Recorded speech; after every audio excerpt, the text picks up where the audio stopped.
right. Live. Finally. Okay, live. So, Finally live. Kale, this is your woo, channel now. While I figure let's out my go. stuff. But, yeah. But anyways, folks, welcome back to Oh yeah, Buffalo we're Sports good. Center. I am Don, and today I am dealing with technical difficulties. My VPN is deciding not to work right now. May have to go on Stream East until I don't have to. Not ideal. But Kale will guide us through this first period, I believe, and he will do Yep, so we are greatly. just finishing up the anthems here, and this is going to be a very miserable game. I think we have two teams that despise winning, so it should be a fun one. Ottawa got the best of us last game, kind of a rout as well. So today's starters we have Anton Forsberg taking on Ukko Pekka. Very Yes. similar stats actually across the board. One shutout apiece, pretty similar records. Forsberg is a little bit worse of a goals against on average, and UPL has a little bit better save percentage. So UPL a little bit better of a goaltender this year, but pretty similar numbers overall. And what do we want to mention here? Other news so far today: Jeff Skinner will be out week to week, probably towards a week or 2 weeks, not on the longer end of that, but we'll see due to an upper body injury. So instead of a competent franchise, calling someone up from Rochester, getting another guy who could play like him, Okposo comes back in the lineup. So here we go. We are underway from the KBC downtown Buffalo. Sabres starting off with that Quinn Paterka Cousins line, enter the forward zone, and Ottawa takes the puck right back, and Cousins tries to do a big hit there but misses. So Ottawa will now have the puck, cycle it in and around. And quick shot there. UPL able to hang on to that one. So early whistle here. And our Roswell Park keys the game, as Rob Ray would like to put here. Focus on self. Don't play frustrated. And one of my favorite ones of the year, the third one here, play big. So I don't Robert, know. I don't he's know what he's referring to there, but he's he's hopefully he means got to check here. he's Ah, just oh, deeply face off. he's being really insightful here. Right. But Ottawa wins the face-off yeah. here. They have the puck. Kachuk gets a good shot on UPL, makes a pad save, and that one deflects up and out of play. So we will have another defensive zone face-off for the Sens. See, why did my Hulu decide now was a good time to kick me out and actually tell me that I was in Buffalo? Like, That is tough. They're cracking down ah, on it. We have gosh. Thompson gets thrown out of the face-off here, so Casey Middlestat will take the face-off, and he will somewhat tie it up there. And he ends up getting the puck, backhands it outside the zone, and knocked down by Thompson. Thompson near mid-ice could not handle that one, and that one gets stripped. And the Senators will take the puck away, pass around the D zone, and quick up. And that one just deflects off a Senator's stick there, so no icing. Their own power has it behind the net, dishes it around to Alex Tuck. Tuck all the way back up the ice, finds middle stat to Thompson. It's like a 4-on-2 though, so they don't really get any pressure there, and the Senators are able to cycle it all the way back around. That one's almost turned over, but the Senators now back to center and up the other way. The puck there. A couple Senators fall in the middle of the ice there, and the one-timer from the point misses wide. Back around the point there, and that one will be cleared by Alex Tuck, and he gets the center, and we'll dump it all the way down for a change. Greenway on the ice now for the Sabres. We'll get our first touch of Kyle Okposo back in the lineup after suffering that lower body injury that held him out a couple games. Not as long as I initially expected, though, so No. that gives me hope about the Skinner injury. Well, yeah, didn't they say earlier today that Skinner's injury didn't look like it was gonna be super long term. He was gonna be reevaluated next week. I thought that's That's what why. they said, but week to Hmm. week is, with this franchise, we know injuries are never quite as they seem, but a little bit of a tie up here along the boards in the Buffalo end. Zach Benson now turns with the puck and gives it away right out in front. Take a shot, good save by UPL there, and Greenway will recover the puck there and chip it out. Okposo couldn't handle it, but it does get outside the zone, and the Sabres will go for a change. Good hit by Darlene on Kachuk there down in the corner. Kachuk's going to get the puck right back, and Robinson gets the puck, and all the way up in the air, Senators able to regain possession, and they'll bring it out to center again inside the zone. Not a whole lot of guys down there. And we'll swing it around again.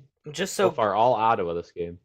Yeah, just as the Sabres wished to have started out again on home ice, only the most important homestand of the season for the boys, and they're doing really good. Let me just say, they're doing excellent here on, playing like they are on home ice. Oh, we could have gone to this game, Cal. Don't you regret it? Dude. Oh yeah, dude. Tickets for $13.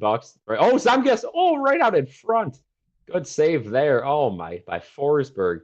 Zamgas just the puck popped right out into him, and he did his typical Zamgas Girgensson shooter right into the goalie's chest there. So unfortunately, that one did not go in. But Peterka now with the puck along the boards gets stripped up in the air there at mid ice, and the Senators will clear it all the way down. No icing. Owen Power quick back up now. Owen Power now he's going to turn back and swing it across to Ryan Johnson. Oh, yep, who draws back in the lineup here for the first time in a couple games.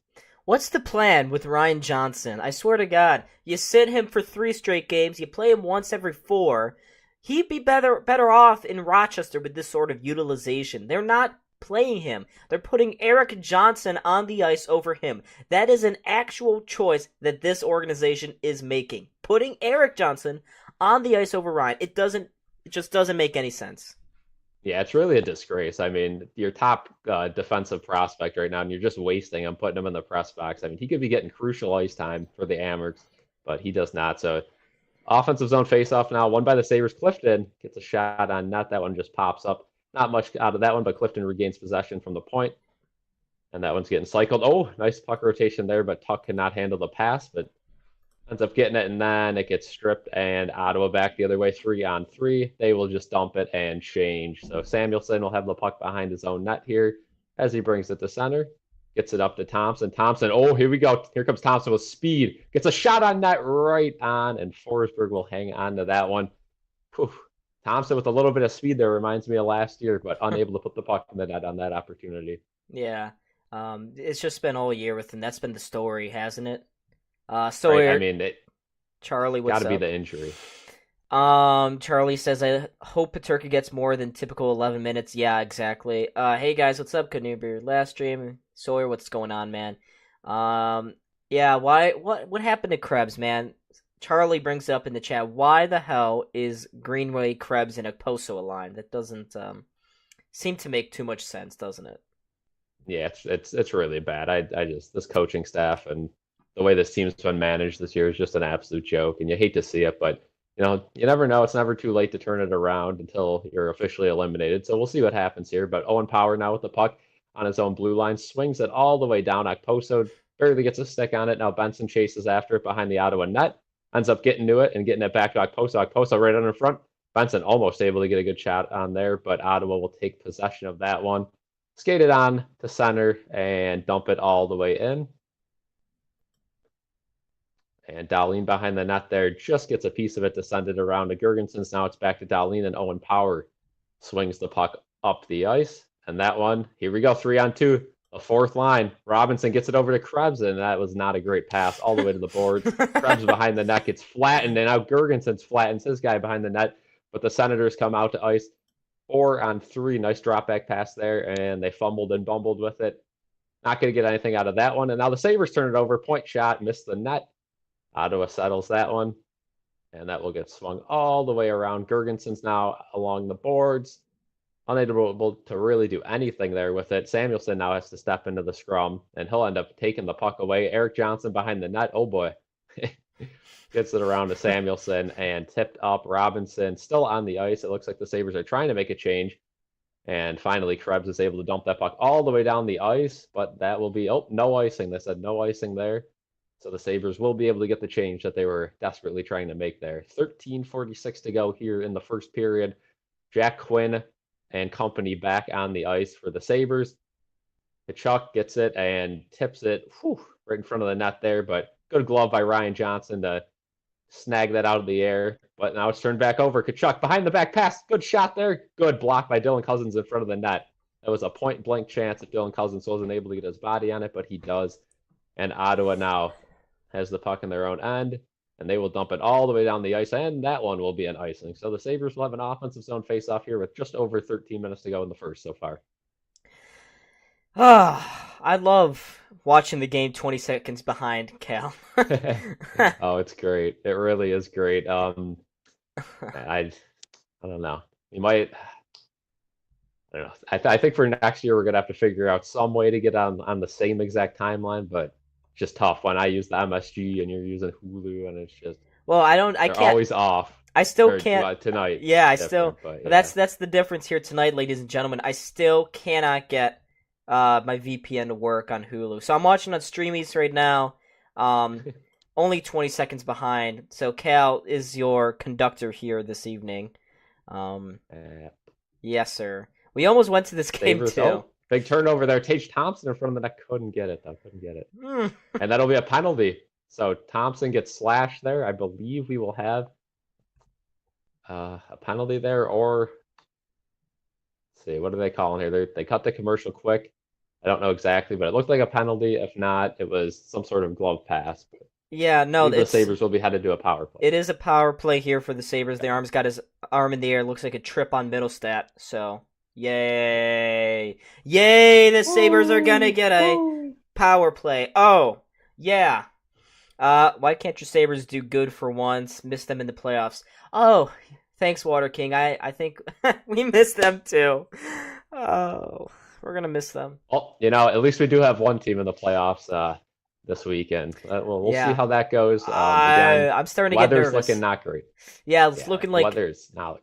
I don't know if you saw, Cal, and I don't know if any of our viewers did, but it's supposed to be now 7 inches of snow, 65-mile-an-hour winds, total lake effect. I'm like, now, and I gotta go back to college, so I think I'm going on Saturday, beating the storm, getting out of Dodge while I still can.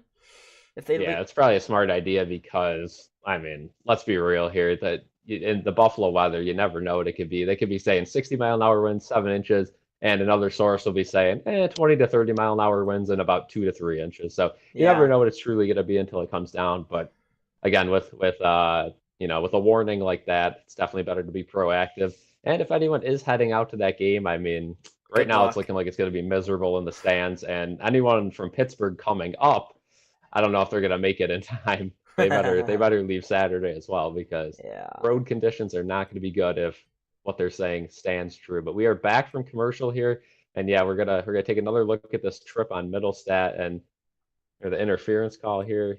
They just kind of bumped into him, and then he slid behind the net. I don't know what they're showing on this replay, kind of drawn out there, but then he gets taken down in the corner there. So that will be Sabres power play. Yes, sir. I missed out on power play from last year. We got to turn that on. I don't think it ever will. Not with Matt Ellis, unfortunately. I don't mean to sound probably not, but pissed, but yeah. And just like clockwork, the Ottawa Senators cleared the puck in the first 8 seconds. Okay. And Kostelik's going to be the guy going for tripping there for the Senators. But here come the Sabres trying to break it out again. No Jeff Skinner on this power play. He will be out week to week. So that probably moves a guy like, Peterka, maybe Cousins back on that first power play line. We'll see what they do here.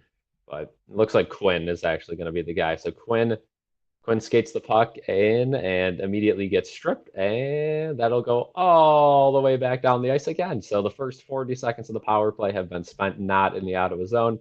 Pretty much par for the course here with this Sabres power play. Dahlin now with this casual drop back pass to Middlestat.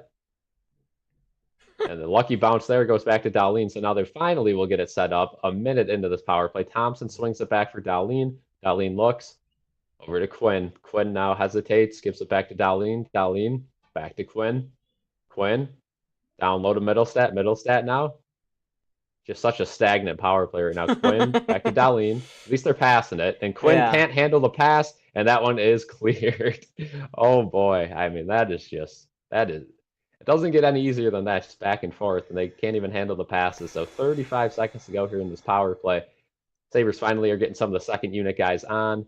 Dahlin drops it all the way back for Cousins. Cousins slings it across for Peterka. Peterka now all the way around the boards. Kind of like Poso now on this power play. That's how bad it's gotten. Paterka swings it around for Benson. Benson back to the point for Power. Power. 15 seconds left. They got to get a shot on Cousins. Takes that shot, saved, and cleared all the way down the zone. So not the best power play for the Sabres. UPL tries to get it up quick, but Owen Power will think otherwise about that and slowly skate this one up. And now he takes it all the way in, though. Cousins, don't want to move over. Scores! J.J. Paterka, wow. Out of nowhere, Power turned on the jet skate to Cousins. Cousins with a nice move and a cross pass to J.J. Paterka. He scored his first goal in who knows how long. It's been forever. J.J. Paterka finally gets on the board, and the Sabres take a 1-0 lead. Oh, that's definitely what the doctor ordered, wasn't it? Oh, yeah. I mean, that was as beautiful as it gets. I mean, to have such a horrible start to that power play and then to end it like that, complete 180. But yeah, Power's going to get an assist on that, and then Cousins. Just great moves by both of them. Paterka having the self-awareness to cut towards the side of the net there. Finally handles a pass and is able to put it past Forsberg. So we were going to drop the puck here, but it looks like Ottawa was not ready for that faceoff, so they'll get tossed, and we'll restart this faceoff here. But J.J. Paterka's 13th goal of the season. I believe he had 10 in like the first 15 games, and then went pretty quiet there for a while. But Sabres win the draw here, and play it back to Samuelsson. Samuelsson rips it, and it's off of Sabres stick, so no icing. Robinson now, as the fourth line of the Sabres, is on the ice, right behind the net. Try to get some pressure, and they do. They steal the puck. Jordan Greenway, it looks like it isn't going to be the fourth line. It's going to be a combination of that fourth and third line because of special teams. Greenway puts a nice hip check into the boards there, but Ottawa is able to clear it all the way out. Nice job by Clifton there to gather that puck. And the Sabres almost had a chance to get in the zone. Now they do. Tuck. Wow, that could have been an interference call there, but I believe they called offsides on Buffalo. Yeah. This is strange so far. The Sabres actually finished off an odd man rush. I can't believe what we've seen, folks. It's truly, truly remarkable. What does Turley say? Now the coach will bench Paterka the rest of the game. Probably. Yep. No, we got to protect the young guys. Exactly. Let's put Greenway. Let's put a Poso, Eric Johnson. Give him top 4 minutes as well. That would be the bow on top of this whole entire shit cake. You know. Don Granato. Yeah. Let's see, Ryan Johnson now with the puck behind his own net, and the Sabres top line's back out here, so Tage Thompson slings it across to Middlestat. Middlestat, gets stripped there, but luckily Clifton was right behind him there to gather the puck behind the net, and Clifton looks up ice here for a breakout pass, and he finds one. Not handled greatly, but Middlestat's able to get it and send it all the way in, so the Sabres can get a change. Alex Tuck now eyeing down Chychrun behind the net, and he'll go off for a change now. So Chychrun still has the puck behind the net, and Dylan Cousins and company out on the ice for the Buffalo Sabres. Almost picked off there by Paterka, but the Senators will now dump and chase and see if that works out for them, which it will not because Dahlin was right there. Swings it across to Samuelsson. Samuelsson now behind his net. Up to Dahlin. Dahlin, a semi-accurate pass to Paterka. Now Paterka in the offensive zone, trying to find someone on the other side, but could not make anything out of it, and Ottawa is able to start up with Tkachuk. And now we have a 2-on-1 back the other way. Dahlin might draw or cause a penalty there. I don't know. I don't see any referee's arms up right now, but Ottawa has some good possession there, and that one gets blocked. Great block by Quinn there, and it is going to be a delayed penalty. So the goalie is out, and Ottawa will be heading to the power play once the Sabres can touch up. Yeah, that's definitely a holding call against Dahlin there. I just saw the replay. Bad defense from Dahlin again. He's been on a rough stretch there, but Eric Johnson able to touch up here. So when we return from commercial, the Senators will get a crack at a power play and a potential chance to tie the game up at 1.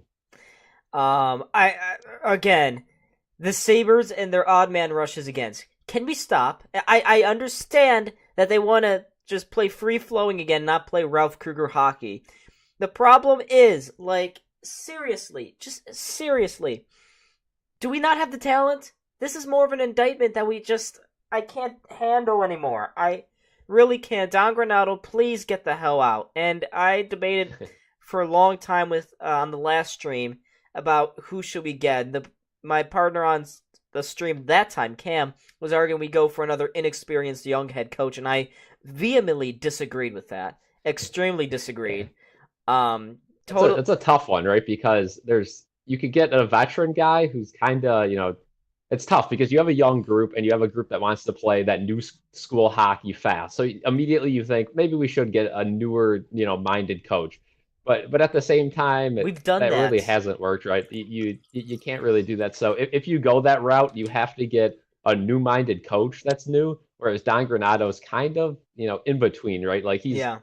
he's a new NHL coach, but like he still kind of has some old school thoughts. Still, I don't know. He's it's tough because Granado is and forever will be a developmental coach, and he's yet to take that next step with the team to get them to that next level. And I just don't see it happening. Hopefully, it does for his sake. But I mean, yeah, if the Sabres keep playing like this, like they have this season, he's not going to be here that much longer. No, he really won't. Bringing Rod Brindamore, bro. If that happened, oh my god, I can't tell you how many jumping jacks, cartwheels. I would jump off a building off like 5 stories into a pool down below. That's something I would be willing to do if the Sabres somehow managed to convince Rod Brindamore, a guy that is currently in a winning organization with proper structure, to come to a team that hasn't made the playoffs in 12 years, gets booed off the ice, off their home ice every other game. Like, if they convince him somehow to do that, Terry Pegula truly is a wizard then. Kevin Adams truly are wizards. Yeah, Ottawa wins the or loses the faceoff there, and Samuelson was able to dump it all the way down the ice. So the Buffalo Sabres will give Ottawa a taste of their own medicine early on in this power play for them, but Ottawa brings the puck back in the zone, and Cousins steals it and sends it all the way back down again. So good penalty kill so far for the Buffalo Sabres, but we'll see if that continues here. Ottawa now. someone in the Claude Giroux. someone in the chat just said bring in Joel Quenville. Nobody's off No. the table. I mean, Uh, nobody is off the table. are we willing to stoop that low to go get Joel Quenville though? Oh man, I don't know about that. Coach Q. Coach Q, bringing Q to Oh, the. right out in front there for Kachuk. Great save by UPL, and that one will be cleared. So a little bit more than a minute to go in this Ottawa power play. So far, so good for the Sabres penalty killers. Yeah, they have they look structured here, Cal. Something that they didn't really do Yeah. against the Kraken. That Kraken game, I don't know if you watched it or not. Oh I know yeah. I know you ran out of internet at one point or not. Yeah. Um, Yeah. but like Not good. that second period was horrible. Yeah. They started off good. They had good speed, and they looked like they kind of emptied their gas tank early in that one and just had no answer for the Kraken, a team that they still have not beat. But there goes a shot that's wide, and Ottawa is unable to keep it in. The Sabres will get a quick change here. Ottawa will try to send it right back in the zone pretty quickly there. Tarasenko gets blocked, and there we go. Another clear for the Sabres. So only 20 seconds left in this penalty kill. Jack Quinn on the penalty kill. He's been on the penalty kill for quite some time now, and it's an interesting choice, but I guess because he's got some speed. And the 1-on-4 there, I don't know what the heck happened there. The Senators brought nobody in the zone but one guy. All 4 Sabres strip him and send it all the way back down the ice. So that'll be that for the power play. Good kill for the Sabres. And yeah, the Senators got no momentum there as Darlene exits the box right about now. Yeah. So Gerard Gallant. Problem with Gerard Gallant is that he hasn't been proven to win past the first round. Sure, he'd be good to get us to the playoffs, but then we'd just be complaining again Baby in 2 steps. years. Baby steps. Yeah. I mean, I guess it's really hard to win in the playoffs if you ask someone from Toronto. I guess it is for sure. Yeah. Uh, Hey, I mean, you can't get past the first round if you don't even get there first. So I we'll see what guess. happens. Um, Yeah, just looking around at now, this. Luukkonen has been solid so far in this game. Knock on wood. Seriously, I'm knocking on yeah. wood. Don't worry. But come on, we Seems had. that the Sabres goalies just go back and forth. One of them seems like the real starter, then they put up a horrible game. Then the other one starts heating up. I mean, they just haven't had consistency at all this entire season. As Luukkonen now exits his net to get that one, thinks better of it, exits that trapezoid area and goes back into his net. And there is a pile up along the side. Gergensons comes out with the puck, thumps it back down to Darlene. Darlene, oh, high danger there in front of his net, able to swing it back to Ryan Johnson, who will have the breakout pass, but that one gets stripped. And here come the Senators, quick 3-on-2 if they want to rush it, get a shot on. That one gets blocked and up and out of play. So 5:11 to go here as we head to commercial. Sabres looking good, 1-0. Yeah, not a bad first 15 minutes or so. Now they got to do what they didn't do on Tuesday night. They were dominating that first period, right? Speed, everything. They had everything. The chances too. Joey Decord was called upon numerous times. The problem was at the end of the period, the Sabres gave up one goal and then snowballed. It immediately Yeah. snowballed, and you just got to avoid that. And granted, that was not one of Devin Levi's better performances. I think the expected goals mark was like 2.6 for the Seattle Kraken. Yeah, And they we had gave him like what 5. 20 something shots. I mean, it was Yeah. embarrassing. I think the turning point of that game was that Alex Tuch shorthanded breakaway. He puts that in. I think the Sabres win that game. He missed that. It ended up leading to a Kraken goal pretty shortly after that, and then the game just got away from him. You know what? And then Uh, oh, Kale, I don't know if you saw on stream on Tuesday, but I did find a goat head Luukkonen jersey from DH Gate, and I bought that baby on really, stream. let's go, Gonna let's get, go. The gonna get, UPL jersey. finally getting the Luukkonen jersey. We're gonna see how I nasty like that it. thing is. But yeah, folks, make sure to hit that like button and subscribe. Paterka, the only goal so far tonight. Ottawa, they've been testing the Sabres here ever since they had that power play opportunity. Sabres really got to get back into their groove and generate some more offensive pressure here, because right now Ottawa are definitely on the front foot.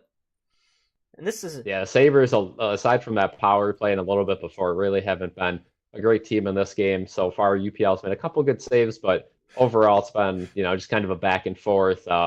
Nothing really too flashy here. And the Sabres flashback's going to be when they played Ottawa, and Cousins had a cross-crease goal to Paterka that reminds me a lot of the goal they had tonight.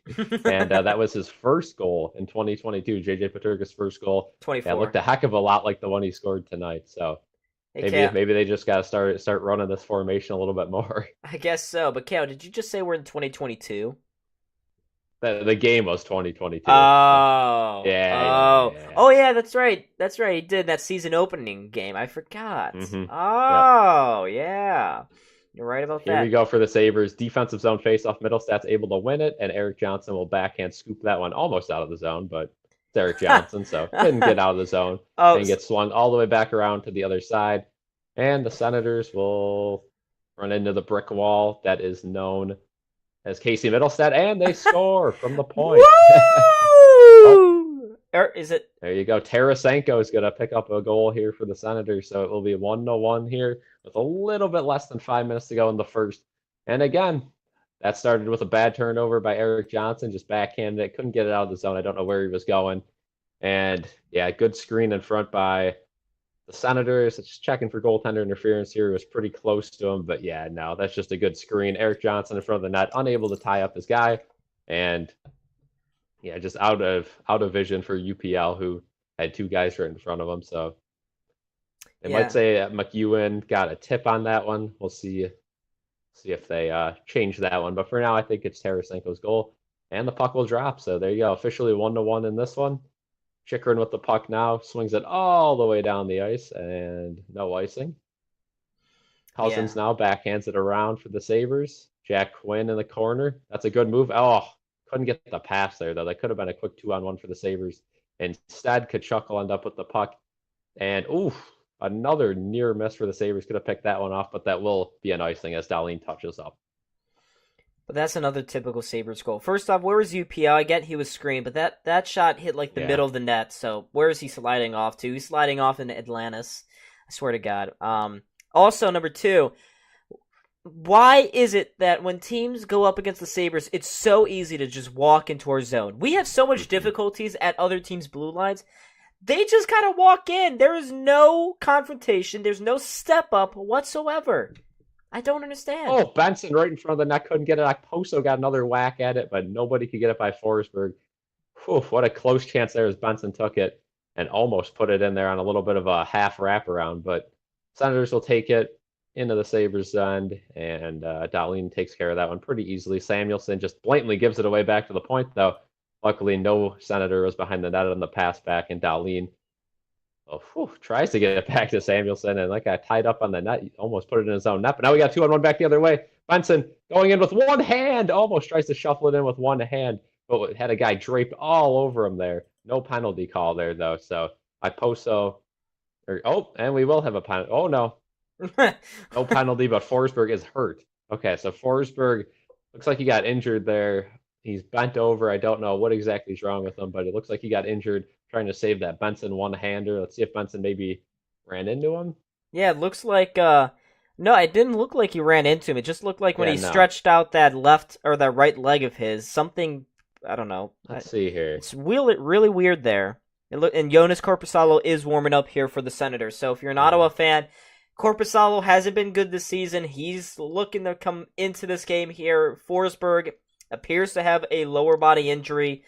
That right leg doesn't look right. He outstretched it as Benson took the shot, and he was shuffling over. It looked like he just kind of hunched over. Oh, he's limping off. Yeah, he's limping off. No weight on that right leg. So that's not what you want to see. Corpusello coming in, who I believe is like 7-14 this year. So an Horrible. even worse option. Yeah, 7-14 with a 367, 887 save percentage. Um, but yeah, that's not what you want to see, right? A goaltender non-contact injury usually is not a great sign. So hopefully he is all good, but not looking great as the Sabres now win the faceoff. The Cousins line is out there. Clifton tries to ping it in and gets a second whiff at it. Now he'll finally whip it in to the Ottawa zone. If you're the Sabres here, you got to get the puck on the net. Just shoot, shoot, shoot, shoot, shoot. That's always what you got to do when a backup goalie comes in mid-game. Shots currently tied up at 7 apiece for both teams, if you want to know. I know MSG Good doesn't want to tidbit show there. you. MSG don't want to We do show have you. yeah, we do have an icing there from the Senators. So Sabres will have an offensive zone here. If you win it, immediate shot. I mean, you gotta get some shots on Corpuscello here. I know it is still early in this game, so it's not like he's coming in the third. I don't know if you saw that Boston game where Olmark got hurt, Swayman came in and lost it in overtime there. But that No, is usually what happens when backup goalies come in. can you imagine if we were like Arizona and had real home ice advantage? It'd be great, you know? Right. It'd be great. Sabres were controlling the puck well there, but Samuelson couldn't handle it from the point, and he will go all the way back in his zone to get that one. And now skated up. Good breakout pass. Thompson couldn't handle it though, but at least he touched it, so no icing there. And the Senators will whip it around. Unable to clear though. That one sneaks out. Dahlin unable to keep it in, but no offsides there. So now the Senators have a chance. Tarasenko takes a shot.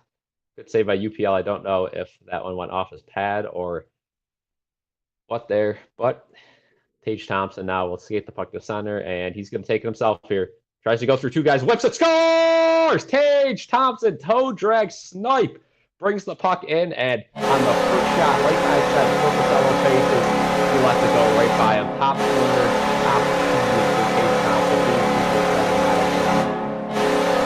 Yeah, that's a nice one. It's a beautiful one. Tage Thompson goes top boomerinsky there. Corpusalo does look ass. I mean, two times this game, Tage Thompson's done that end to end. I mean, this is what we got to see from Thompson. This is where he was his best last year, besides on the power play with the one-timers. Just bringing the puck in with speed. He's got that long reach. That's what he has to be doing. The defense, nobody stepped up. They kind of stayed. Didn't want him to split the middle there, and he gets the shot on. Just a beautiful goal from Thompson. His 13th goal of the season to tie Peterka, and Ottawa will win the draw, get a long-range shot on UPL, gloves it down, sets it down, and the Sabres will try to bring it back the other way. Cousins unable to handle the pass, and now all of a sudden, Giroux, good chance there, but unable to do anything with it. UPL, out in front, puck bounces in the air there, and Quinn is gonna take that one, and we do have high sticking called.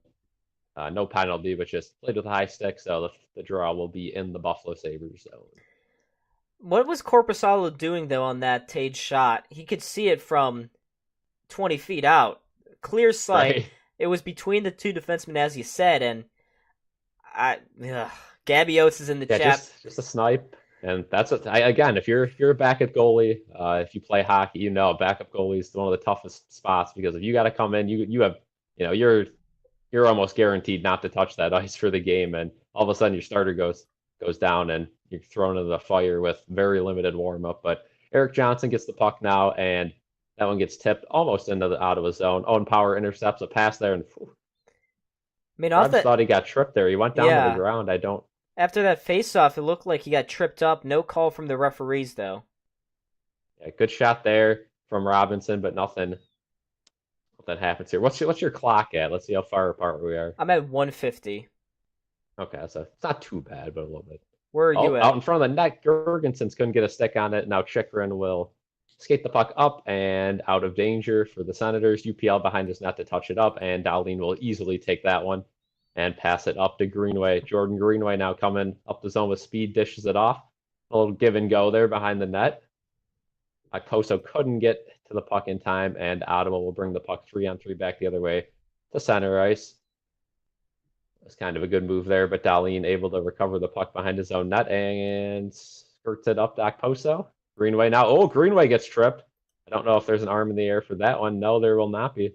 Oh, there will be. There we go. Nothing like NHL refs calling it a little bit later than expected, but They wouldn't have. it looks like Kubalik will be going to the box there as Greenway got taken down mid-ice. Yeah, 51 seconds left, right? Yep. All right. Nice. Beautiful. Love that. Yeah, just got that penalty on mine. So we're not too far apart. We're probably only 10 Okay. seconds. Beautiful. Only 10 Beautiful. seconds apart. Yeah. Yeah, that's not too bad for streamies. Good job, guys. Yeah. Clap it up, clap it up. And here we go. So we will have Jack Quinn, no, middle stat on the face-off, but he'll get tossed. So Thompson comes in against Giroux. Probably know the result of this face-off. And if you guessed the Senators won it, you would be incorrect because Tage Thompson has the puck. Sends it back to Dahlin. Dahlin to Thompson here. And only 45 seconds here left in this one, so you got to get some chances quick. The Sabres power play doesn't like to do that, but we'll see what they can do here. Casey Middlestat behind his own net. Swings it out to Jack Quinn. Quinn over to Dahlin. Dahlin looks back to Tage. Tage, you got to get a chance here. Tage takes a shot. Scores! Tage Thompson rips one. Guess what? Over the left shoulder this time of Corpusella. And Tomer has a 2-goal game season of 3-1 late here in the first hour of 83.3. Oh, yeah, that shot was labeled. Excellent shot from Tage Thompson. This is definitely the kind of performance you need from him. Like, this 14th goal of the season. He's been a little inconsistent. Has been better, though, as of late. I will give him that. He's been better. But, geez, Korpisalo looks rough. And Gabby says misery. Gabby says misery in the chat. Yeah. We're right there with you. We are right there with you. But, again, it's never too late to turn it around. And, you have a chance here. Sabres now quickly back. They missed the faceoff there on MSG, but Power had the puck. And Cousins now gives it away. That is something you can't do. Good shot. But that one missed the net, thankfully, for Ugo Pakalukinen. And Ottawa will now have the puck at mid-ice. They're going to dump it all the way in. Only 7 seconds here. UPL with the puck behind his net. Almost fumbled it around there. Power gets the puck up, and that'll be a delayed offsides. And Cousins will end the period with the puck on his stick. So, Sabres up 3-1 after one. Looking promising so far. Again, if you get a win here, you're still in it in the season. If you lose this one, though, it's really not looking good. So I think this is a very pivotal game for the Sabres. So, good start. Yeah, excellent start here for the boys. Oh, wow, nice. Definitely needed this sort of period after the Seattle game. And I thought, for the most part, the Sabres were the better team in that Seattle game. They had the majority of the chances. They were push and play, especially in the first period and a half of that game. It's just that once they give up a goal, it really seems like they give up 2, then 3. And, Cal, I don't know if you're watching on TS, probably not. I am watching currently the TSN feed, and the Ottawa Senators are the worst team in the NHL in terms of goals against. Typically, they give up a goal within 5 minutes of scoring one. They have given up 28 goals within 5 minutes of them scoring. So they score 5 minutes or less time later, the other team scores. So Ottawa just, if you think the Sabres are bad defensively, Ottawa is like, not too fast there, guys. We're worse. Don't worry. We are worse. Yeah, very similar teams in terms of expectations. Both teams expected playoffs, at least their fan bases did this year, and both teams have been not playoff teams, let's just say that so far this season. But Ottawa got the best of the Sabres last matchup, but hopefully the Sabres can hang on here. And yeah, we entered the intermission here, and I mean, again, I hate to do this, but should we shift over to Bills talk? I mean, this is a huge week for football, huge week for the Bills. Gabby says we're even worse when we when we're down one. Yeah, it's bad. But yeah, I mean, just to talk about the Bills a little bit here. I mean, again, the weather's so questionable. We don't really know what's going to happen, but What do you guys think in the chat? Do you think a bad weather game helps the Steelers or does it help the Bills? I've seen different opinions. I understand both sides of the story there, but I don't know. Let me know what you guys think. Who do you think a bad weather game affects or would help the most? And while they discuss that, yeah, I'll give you my little prognosis. Not that anyone needs it, but Oh, let's typically hear it. a bad weather game benefits a team that's not as skilled. It really Hmm. dumbs the game down, right? It brings the level of skill down, but you win the game basically off luck. You win the game off of luck after that. And unfortunately, the only reason why the Steelers are in the playoffs to begin with is of luck. They are one of the luckiest teams in the NFL. Number one, their schedule is just so easy. Number two, Mason Rudolph decided to not be completely trash. And for a Pittsburgh quarterback, all you need to be is not completely trash, and suddenly you're in the playoffs, I guess. So this is really kind of nerve wracking for me. Last time the Bills played in a wind snow game was Monday Night Football against the New England Patriots. That's the Yeah. last time we have seen wind speeds as high as they are forecasting for this Sunday's game. Trust me, it's not going to be nice. It's going to be a really, really, really disgusting, ugly, slow game that's not going to feature probably a lot of throwing anymore. And I don't know if it's still snowing right now. It looks like it died down a little bit. It's been snowing in Buffalo right now. Drummer Day's saying 50-50, 50-50. It's a whiteout. Yeah. Yeah. Again, it's Buffalo. It could go either way. But yeah, I mean, you look even at that Cincinnati snow game, and I know there wasn't that much wind, but that Cincinnati playoff game at home where the Bills got pretty much destroyed, and it comes down to who has the better run game, which last year was the Bengals, right? Joe Mixon ate Mm-hmm. us alive. We couldn't answer it. Yeah. Josh Allen's a heck of a running back when he wants to run it, though, so don't count him out. But if it's truly windy, I don't think Rudolph can throw the ball. I think Allen will be able to put the ball in the air. I don't know how accurate it will be, but at least he'll be able to, go a little bit farther with that ball. But it truly is going to depend on weather, and I think the biggest thing is separation too. Say it's just snow and not too much wind, you can throw the ball, but it's a little slick out. We Mm-hmm. saw in that playoff game against the Bengals, the Bills' separation stinks, Yeah. and the Bengals were able to, wiggle their way open. I don't really think the Steelers should be too much of a problem. Again, they got a lot of power guys. Pickens, more of a power receiver, a jump guy. But Fryer moves the same way at tight end. But the Bills, they're not even making that first move. Cornerbacks are at a huge disadvantage when it gets slick out because they're instead of being one step behind, they end up two steps behind Yeah. at all times. And the Bills receivers haven't had any separation. So maybe this will help them out. Maybe get a little bit of separation. And the Bills D backs, I got to say they've been playing great. The defenses look great, and they do have more speed than in years past with the additions of Taylor Rapp, Bernard. You could always put Dorian Williams out there for a little bit of speed if you need it, and Mm-hmm. he might have to play. AJ Klein is back, who will not give you any speed, but will help the run uh, defense if T Dot's out. So and another. again, it should be a blowout game, right? The Bills are favored by 10 right now, but with the Mm-hmm. weather up in the air, I don't know. Yeah, it doesn't look great, but the only thing different between the Bills this year versus that Bengals game that you mentioned last year is that we actually have an offensive line this time. Yep. It's been a top three offensive line in the NFL very quietly. Dawkins, McGovern, Morse, Spencer Brown. Like, really? These guys have Yeah. been really consistent. They've been good. And it's weird. When James Cook wants to turn it on, he will turn it on. Against the Dolphins, however, it was a really rough game for James Cook. Not a good game overall for the Bills running backs. And it doesn't seem like Ty Johnson is going to play this weekend with that concussion. Which, by the Yeah, it still was limited. it was targeting, guys. It was targeting. I mean, the head was like this. It was just It was a looked like good Taylor tackle. Rapp what made the tackle the way that head was down. So I mean, Yeah.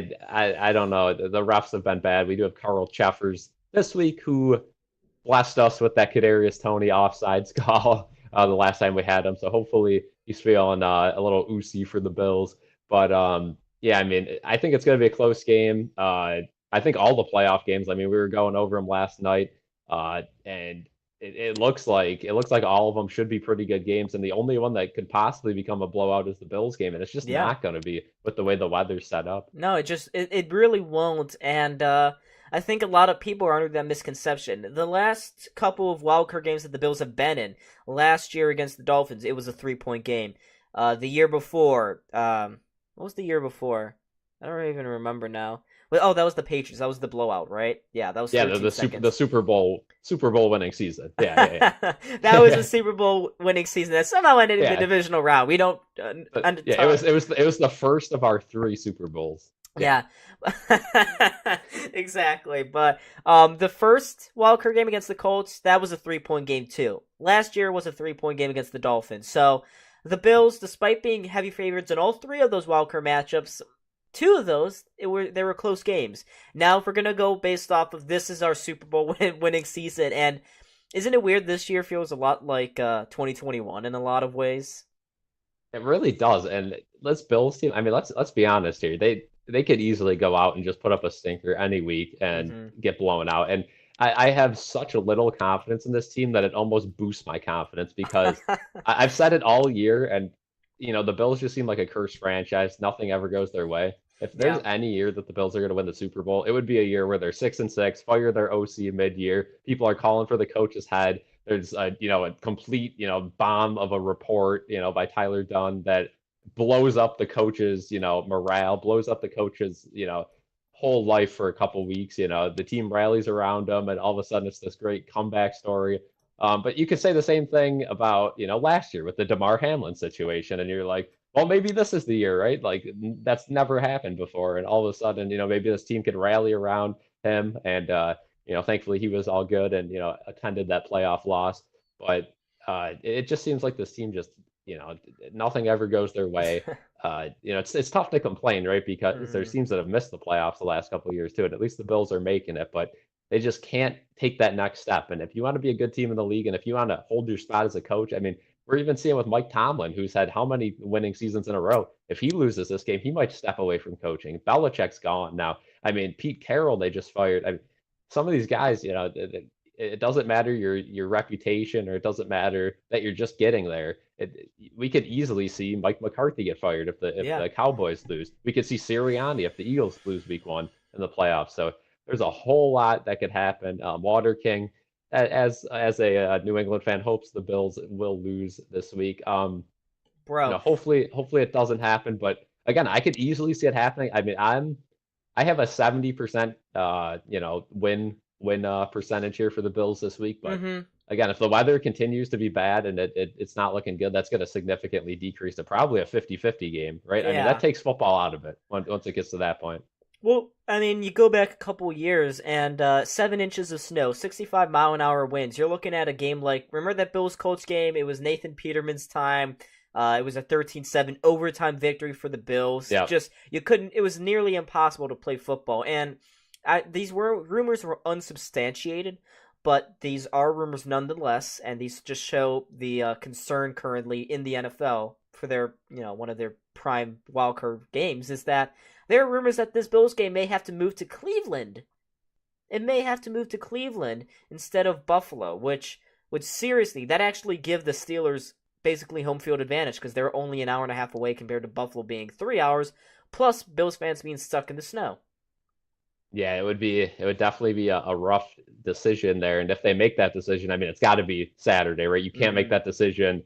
You can't make that decision like Saturday night or Sunday and then screw every Bills fan that wants to go to that game. That would have to be made very shortly. Yeah. There were some Bills media people that reached out and they said that's kind of bogus. That's not going to happen. They didn't really report that, and that the Steelers media kind of jumped the gun on that one. Mm-hmm. But anything like that, they don't really want to get out unless it's really going to happen. So I can see the NFL shutting that rumor down. And also, I've been reading a lot of like Pittsburgh Post-Gazette. Pittsburgh media this week is just I don't want to call them brain dead because I know some of them aren't, but like they're giving off the illusion that they are brain dead with some of their takes, okay? They're saying that going to Buffalo this year is better than going to Kansas City this year. Are you kidding me? Seriously? Yeah, there's just no way. I mean, I'm kind of scared of every team in the playoffs. It's playoffs, and I'm a fan, right? And Yeah. if you're a fan of a team that's the playoffs, you're going to be terrified of the opponent. But you look at the Chiefs, and of course, I'll be scared to play the Chiefs. I'll be scared to play anyone, in the coming rounds if we advance. But the Chiefs have just not been good this year. I mean, the Bills, they look good against them, even playing a bad game. And the Bills are coming off what should have been a blowout against the Dolphins. I mean, how many times did the Bills have the ball in plus territory that they just 6. gave it away? They I were mean, in yeah, red that zone game 6 times. 6 times. that game could have easily been like 45-14, easily, very easily. So, again, Josh Allen is probably the only reason. Say this was a good weather game. Say they're overreacting. There's not a lot of wind. It's just a little bit of snow. The only reason or way the Bills will lose that game is Josh Allen, right? I mean, I hate to say it, but Josh Allen, he has the potential to just throw away a game. And it's happened week 1. It's almost happened. It almost happened last week. But he has this thing about him where he just, in those big moments where he starts to do that, all of a sudden he just flips that switch and he becomes Superman. And he'll just, you know what, I'm not doing that anymore. I'm going to make plays, and it seems like the luck always flips on him, right? If he's just missing throws or he's doing dumb stuff and he's getting strip sacked like against Miami, all of a sudden he'll start doing that stuff and he won't get strip sacked. And you're like, how the heck did he just run for a 3rd and 13 through 4 guys? And he just does it all the time. So you got to ride with him, and it's going to be tough. I mean, again, Bills fans are very sick of losing in the first couple of rounds in the playoffs. And if you lose in the wild card round after this entire comeback and you just fall on your face, it is going to be sickening as a fan. Yeah. I mean, again, all of a sudden our hopes are at pretty much 0. I don't know how I did it. I tried to stay as optimistic as possible. Oh, we got this. It's fine, whatever.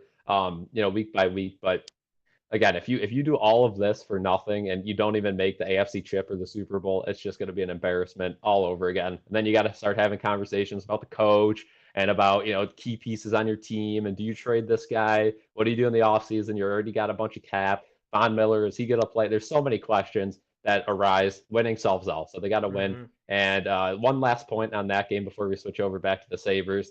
How about our announcers this week? I mean, I could not be more excited. I didn't see who. Is it Jim Nant? Is it Tony? Ooh, Jim. Oh, here we go, Jim. It's big game, Jim. Ooh, it's big game. Big game. It doesn't look like Gabe Davis will be playing this, so hopefully, Tone's going to have to find a new favorite player. Maybe Sherfield piques his interest or Hardy, but that's so unfortunate. It's always great having Tony on the call. Oh, Jim. Oh, Tony. Oh, Jim. Look, it's the Bills. It's do or die. This is one of my teams. I said it back before the Eagles game, Jim. Ooh, Jim. You see Josh Allen there. Josh Allen, he spins around. He gets that ball up and takes it. Just makes it there. What a throw by Josh Allen. Oh, no, this is for the game. This is for the game, Jim. Here we go. Oh, they use the timeout. Oh, Jim. Josh Allen's only one of the few quarterbacks that can do. Can he do it again, Jim? Ooh, this is a legacy moment for him. And I feel like it's always a close game too. Like the Bills never make it easy in the playoffs. Like you mentioned, it's always 3-point game, blah blah blah blah blah.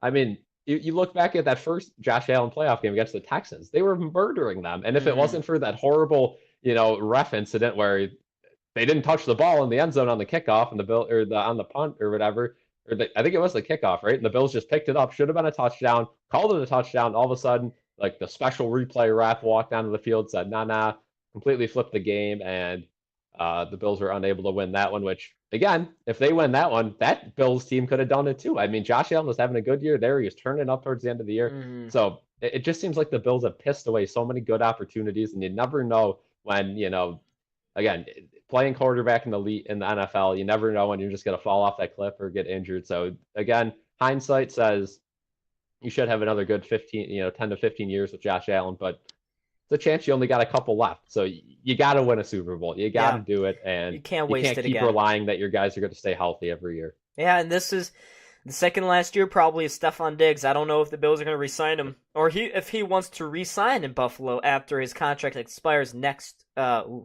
year. Cal, you just kind of did the flopper. Your picture became widened and pixelated. It was so okay. That was funny. Please, I hope someone clips that. Please, someone clip that of Cal going like widening. That was a perfect meme moment. But I got the stream up here. Hopefully, I'll be able to see it if it it happens. was like a split second too. It was just so funny. But I mean, we got less than a minute to go here on this intermission, folks, before both teams I return to saw play. it. What the heck? It's your boy Dog. Instead of donating, I want you to clip that. It's your boy Dog. I want you to clip that, pal. Facts. Um, Facts. Big Game Gabe won't be present. Lombardi, Lenny, and the Cook will be Romo's favorites against the Terrible Towels. That's the thing. I don't. I was checking Ticketmaster earlier today just because I wanted to see what prices were looking like, and they're still around 130 for the game. Yeah. But I didn't see a lot of Steelers fans buying them. Typically, you'd see a lot of visiting fans purchase tickets behind the Steelers bench, and all the tickets behind the Steelers bench, it's nearly unsold. It's still like, it's just not being sold right now, and it's really weird. And I mean, it's not surprising though. Even though it's gonna Yeah, be I mean, anyone wanting tickets to that game, if you're gonna buy tickets, I suggest you to wait till last second, because if the weather's truly that bad, those things are going to drop to, $60, $50. I mean, again, there's a lot of diehard Bills Mafia people out there, but there comes a point in time where the weather's so bad that a lot of the older people with season tickets or even middle-aged people don't want to go because it's, such bad weather. And I think the wind is definitely gonna draw some people off. So if you want tickets to that game and you don't care about the weather, I advise you to wait it out, and you will get those things for way less than 130. Well, I know a lot of people that have that mindset that are waiting till Sunday morning, doing the good old, seeing how the weather is. Because I was considering going to it if the ticket prices fell, but once I saw the forecast, nah, I'm good. Stay inside. I am staying inside. Right. No like thanks. if the tickets go down to say like $30 or something, maybe if it isn't that bad out. But again, like I don't know, it's a wild card game too. Again, if it's like the AFC Championship and this is it, I'll be there probably. If the tickets are 100 cheaper, but for a wild card game, and that kind of weather with. Again, you're not going to get to see Ty Johnson most likely, so that's the only reason I'd ever go to a Bills game to see Ty Johnson too. So if that's not going to happen, I only go to see Elienku, and I'm really disappointed that again. we got rid of him. Yeah. Like, come on, shame. what a shame. But yeah, the second we are period, underway here. Yep, second period is happening. So let's go. Let's do this. Okay, you got this. Okay, Peterka now with a steal there. Over to Cousins. Cousins takes a shot. Good save by Corpusalo, and nobody could get that behind the net. So the Senators will be able to skate it to the red line and clear it all the way out. UPL behind his own net now will... I don't know what you're doing there, Giroux now, but good block by Peterka. Senators able to keep it in, though, behind the net. Right out in front. Whew, what a bad bounce for the Sabres, but Cousins ends up getting in a 3-on-2, using his speed back the other way, gets it down to Peterka. Peterka now, loses the puck. I don't know what he was thinking there. And the Senators will be able to get this one out back the other way, 2-on-2. They're using their speed. Yeah. Good shot from the point, and glove down by UPL to bring a whistle. Good start here for the Sabres. The kids' line has been really good. The only problem is it doesn't seem like they know how to finish. They just can't find a way to finish. Rob Ray is making his Matt Ellis announcement. Here we go. Where's Matt Ellis? Come on, give me some Matt Ellis. I don't have sound, so if you have it on, you'll have to let us know what he says. I don't have the I'm on Streamies, and they only give us the Senators broadcast. Oh, yeah. Okay. Well, so let's, we'll give a breakdown. Got to be a little bit better in the defensive zone, but overall, so far, good period, and we got to use our speed. All right, so Middlestat now wins the faceoff. Ryan Johnson slides it over to Clifton, and Clifton doesn't get it anywhere near out, and now the Senators will be cycling it in the zone. Good slot chance there, missed the net.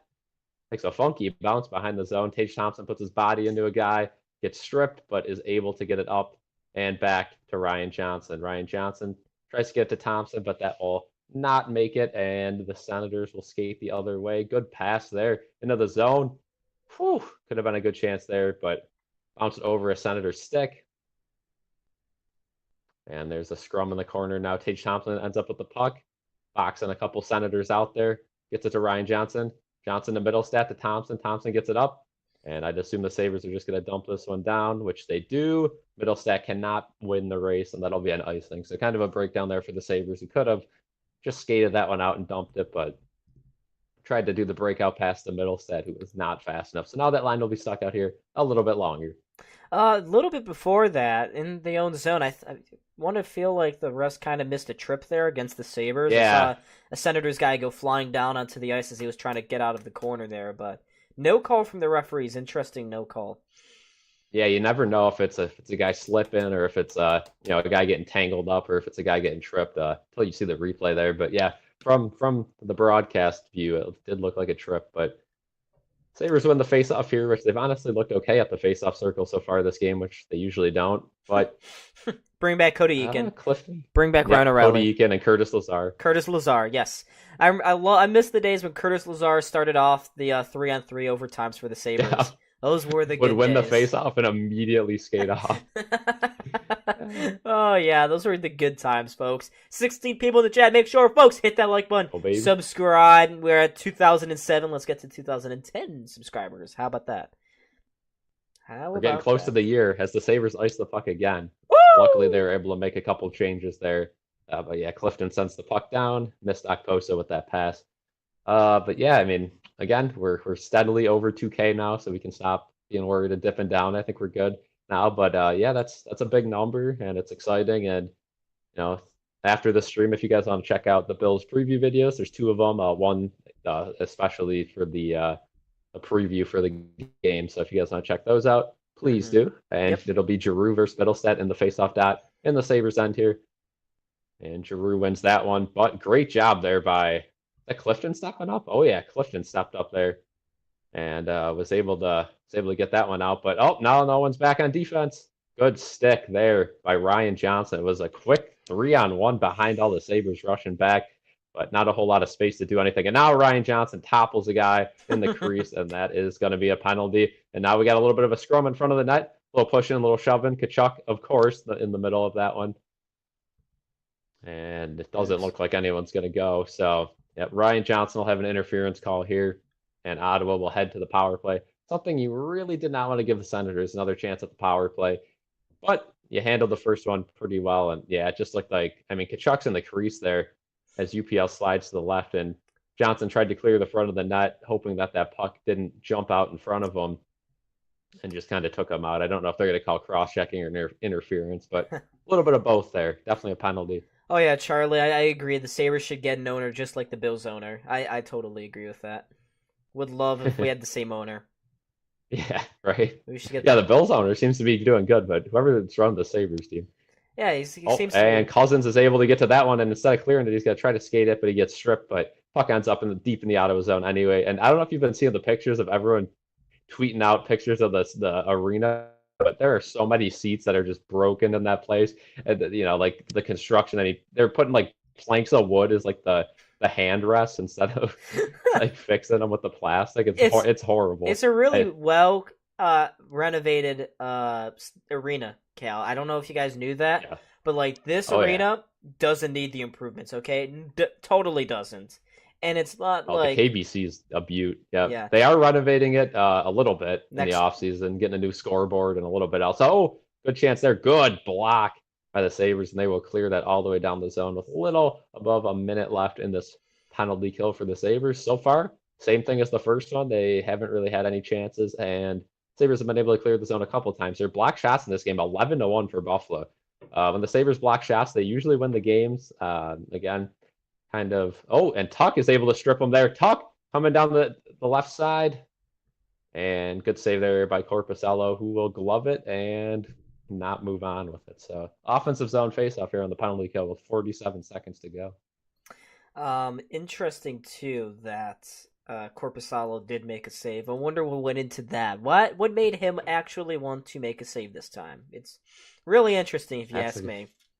That's a good question, and we see Eric Johnson on the replay was the one that blocked that shot. Yeah, and Tuck going off towards the shot. It looks like he just gave an extra whack towards, I think, was that Randy Gregg? Yeah, it was Randy Gregg. That's one of my favorite names, too, in hockey. Randy Gregg. Yeah, Randy Gregg. Senators can't keep it in. Another bad pass. So 30 seconds left in this one. Senators still have the puck in their own end. So Senators power play looking a lot like the Sabres power play usually does. And stripped again and sent down the ice. So So far, so good. Good night for the Sabres penalty kill. Going to be 2 for 2 We've as long as they don't give up a goal here in the final 10 seconds. Hopefully, I didn't jinx it. We'll see. we've seen a worse team than the Sabres at special teams, Cal. I never thought that would happen. We'd find that, but here we are. Here we are. And We are there, I'm and there sure we go. Ryan Johnson. Oh, could have been a 3-on-2 there, but a little miscommunication. But oh, giving away their Krebs. Quick 2-on-1. Gets it over. Back to Krebs. Scores! Peyton Krebs gets a goal. Wow, Henry Robinson at a 2-on-1. A nice back-to-back give and go. And Peyton Krebs puts the fucking wide open net. Oh, damn time. Peyton Krebs did something. Good to see him get a goal. A very likable guy. Has not had a lot of luck this year. And again, my favorite player, Robinson, doing work on that fourth line. Nice give and go there. And Corpusalo, where is your jog strap? Holy moly, was flopping on that one. Yeah, and Jacob Chikrin complaining to the referees after the play. I'm not sure about what. This looked like a pretty clean goal, if you ask me. Yeah. Oh, it's just a big, bad, horrible giveaway by Chikrin. Just, you can't do that. And yeah, as you said, Corpusalo, his jockstrap missing on that play, doing his best UPO submarine impersonation. Yeah, it's that UPL in overtime. Sabres get the puck out of their zone here and no icing. So Brandstrom and the Senators will be able to get the puck out of their zone and all the way back down the ice the other way, no icing. Did you think Good play by Ryan Johnson there. Takes the puck up and gets it up to Jorgensen. I just want to give a moment of appreciation. The Sabres scoring more than 2 goals in a game. Let's give a round of applause. This is crazy. Round of applause. The Sabres looking like a real NHL team. Is this more about the Sabres being good tonight or the Senators being just a horrible team? It's pretty even. I think the Senators have had some big mistakes, but I also think the Sabres have, for what it's worth, played good and have capitalized on their opportunities, as UPL cannot glove that one cleanly, but will cover it up. And with 14:20 to go here in the second, we'll have a defensive zone faceoff for the Buffalo Sabres. Yeah, again, it's just really good play here by the Sabres. They're keeping everything to the outside. UPL hasn't had to make a really tough stop yet tonight. He's had a couple of semi-difficult ones, but nothing where you'd go, wow, that's a pretty one. No, it's just pretty routine stops for UPL, and that's what you got to do. But I've loved the impact that Eric Robinson has made since his acquisition here, Cal. Maybe Kevin Adams can do the same thing here, bringing in future considerations today. Yeah, Mr. Considerations, as Tomer tries to get a good shot there, Mr. Considerations is a great player. I think he'll impact this team in a positive manner. But again, we'll have to wait and see on that one. But yeah, Robinson's completely rejuvenated this fourth line. And he brings a little bit of grit, a little bit of speed. Uh-oh. Tage Thompson holding his face, going to the bench there. Something to monitor. Oh my God, not again. Not great. Let's see. He goes right back to the room. Yay! Payne. Oh, good Lord, Payne again. The pain is back. He's actually he didn't walk all the way down the tunnel. He was stopped by a trainer there. Was it just hopefully just kind of a stick maybe? The face there. Yeah, a stick in the face hopefully. Potentially. I didn't really. It kind of happened behind the play there. So right, yeah. It didn't seem like anything was wrong, and then away from the play, he was holding his face. But something to monitor for the Sabres. Hopefully not. Again, as long as it's on the face, it shouldn't be too bad of an injury. Usually just kind of painful, or if you're bleeding, you immediately go to the bench there, get either stitched up or worked on, and should be able to return this game. But again, we'll see what happens. As the Senators regain possession of the puck now, bring it up past center. They're going to have a slap shot there, but that one goes nowhere, and the Sabres are able to clear it again. Gabby asks, have you guys hit rock bottom yet? In turn, him and talk about the Sens. Yeah, the Senators are just a horrible team. They don't look good. They look directionless. They look dejected. They've quit on the season, as it appears. And that was a team that Sabres fans were kind of mirroring themselves against. The Sabres keeping everything in-house, playing with house money, prospects, a young team, no big acquisitions or trades. The Senators, on the other hand, they had a couple of young guys that could help build for the core, but then they went out and got Giroux, Tarasenko, Korpisalo, Chikrin, and Tarasenko too. Did I say Tarasenko? It doesn't matter, but it hasn't seemed to work for either team. Really interesting. Ottawa, the only difference between these two teams right now is that Ottawa actually fired their underperforming head coach. Like two teams that did quite the opposite, right? Like you mentioned, like the Senators go out, get everyone. They think they're going to be good. The Sabres trust their guys, sign a lot of guys long term. think they're going to be good, and neither team has success. Yeah. You got to hope for the future's bright for both those teams because this is a fun rivalry when both teams are good. I mean, again, a little bit before our time watching hockey, but there's been some good brawls, some good fights between these teams, and Yeah.